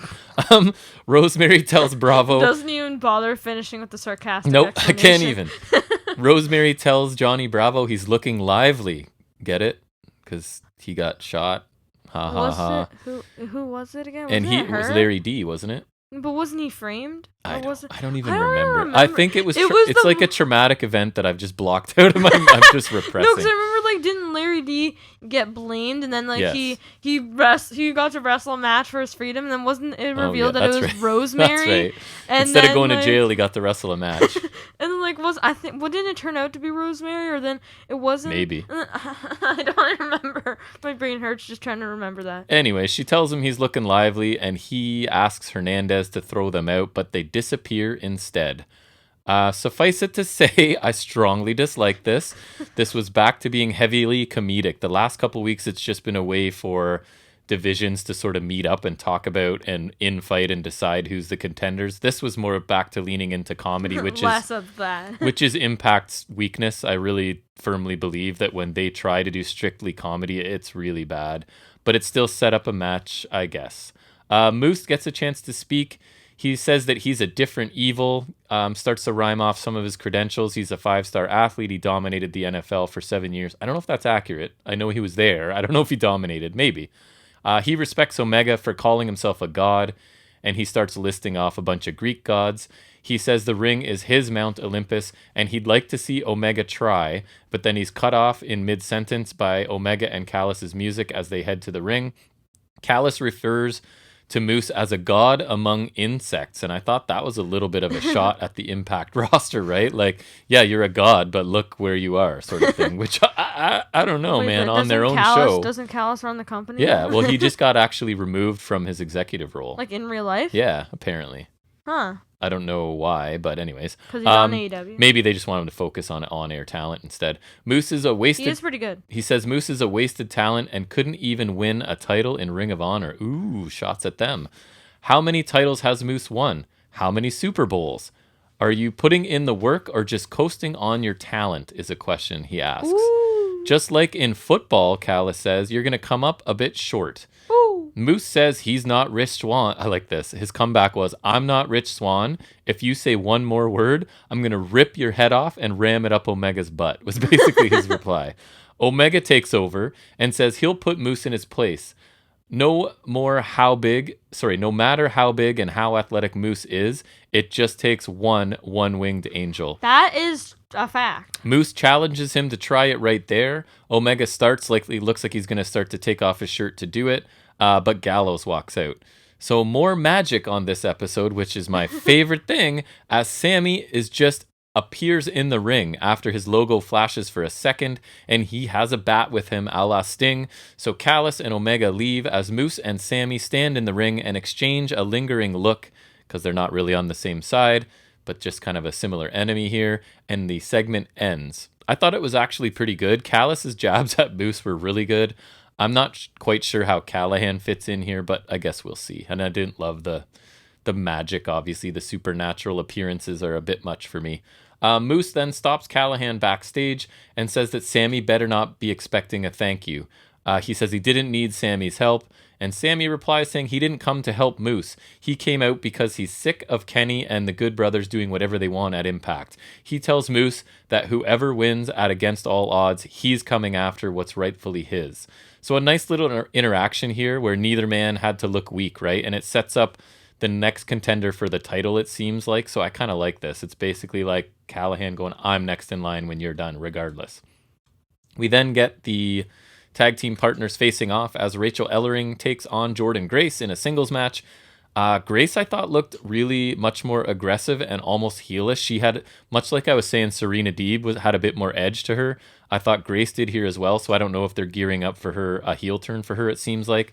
It was a decent, hard-hitting match. Ellering picked up the win with the roll-up after some back-and-forth pinfall attempts at the end of this match. And I'm assuming this is a slow build to Jordynne turning heel. And because despite shaking hands after the match, she looked really frustrated still. I don't think I've seen Jordynne Grace booked as a heel. And I think it would be pretty interesting to see it because she's a powerhouse. So I thought the match was actually decent. Ellering is kind of a nice addition, I think, to the company. And we'll see where this goes going forward. Brian Myers speaks. He's tired of being called Bad News Myers. He never wanted Cardona in Impact in the first place. And then he had to face him in a match. And he lost. Cardona lost. Myers lost to Cardona, but Cardona went on to lose, while Myers beat Black Taurus at Under Siege. So he's sort of angry about the opportunities Cardona's getting. He should have had Cardona's spot. Cardona walks into the hallway. Myers calls his name and then just attacks him. And that was the end of that segment. I'm kind of enjoying Brian Myers. The problem is he's supposed to be this mega heel, and I basically agree with everything he says, right? Because I don't want Cardona there either, particularly. So into the main event, which is the World Tag Team Championship match. Ace Austin and Madman Fulton versus FinJuice. I do like that FinJuice, they feel like an actual tag team. They have coordinated gear. They have lots of double team moves. Like, it's clear that they've been wrestling as a team for a while, and they're not just sort of two guys thrown together, which I like.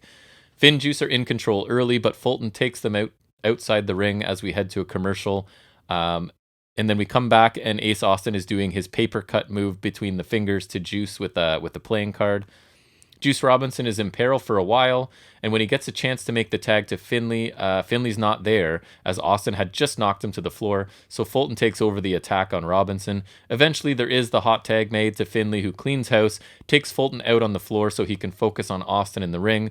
We get double team moves by FinJuice, and Fulton has to make a save. Fulton forgets he's not the legal man at one point. It was kind of funny. So he tries to cover Finley, and Ace Austin literally has to tell him to get out of the ring, and then he goes for the cover himself because Fulton didn't realize he wasn't the legal man. I'm glad Ace Austin was paying attention.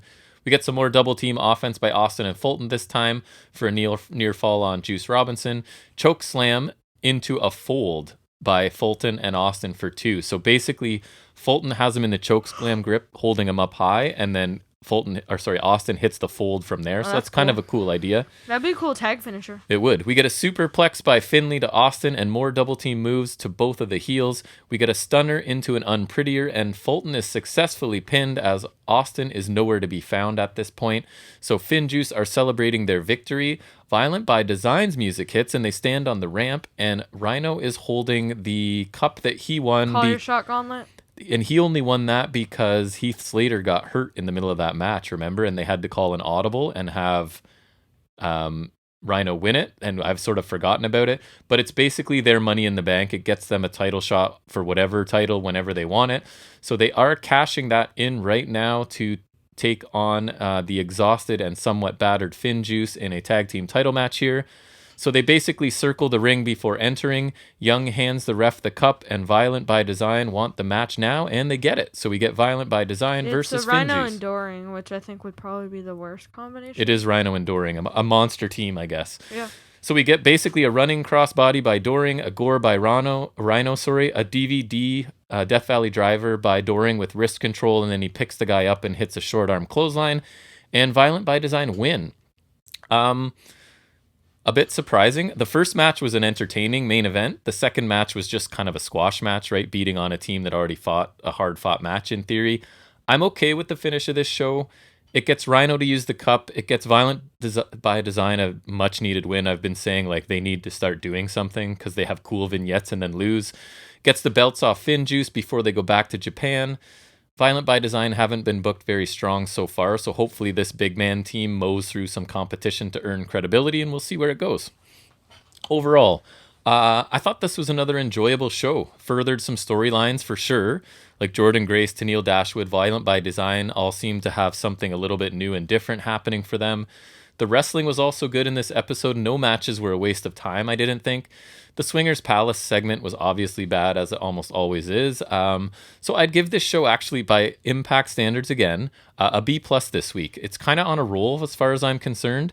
It's been really nice to see, as the company had sunk pretty low at some points not long ago. This show felt quick and did not waste my time, and a nice B+. So that's that. Nice. All right, so let's head into our final segment then, which is where Jack's going to update us on the world of wrestling action figures, and that is Figuring It Out with Jack.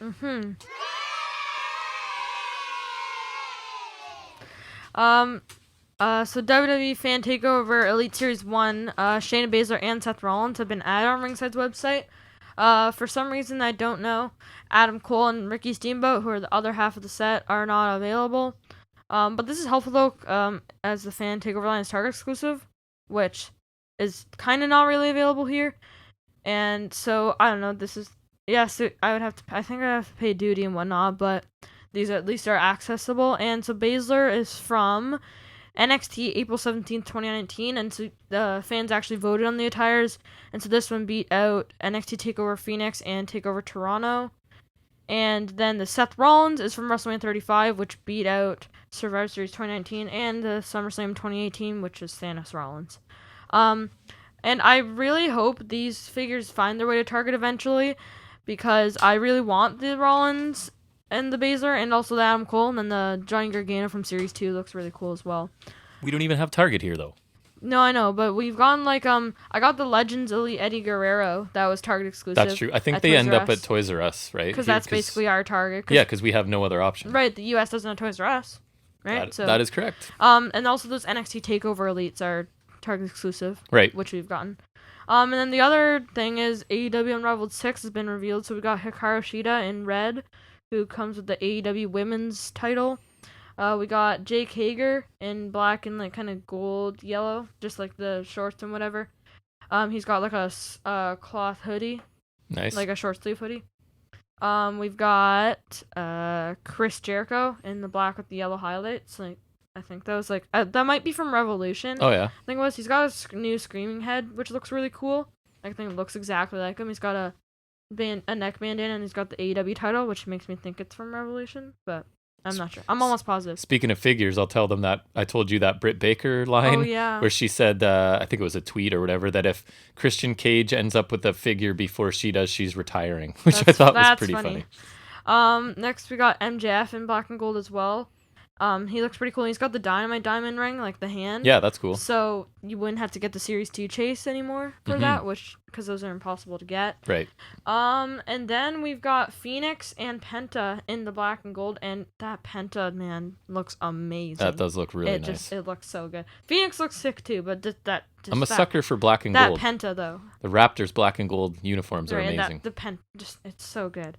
And so Phoenix he's got the interchangeable hands that are kind of like this, like the flat out hands, kind of like Christian would do for the looking his for salute, peeps. Captain Charisma, or he's looking for the peeps, kind of like those kind of hands. And Penta's got Ciro Miedo hand and a fisted hand, nice. But they're ungloved, cause you know how he sometimes takes the gloves off. He does. And then for the chase variant, we got Jericho in just a plain black attire, no knee pads.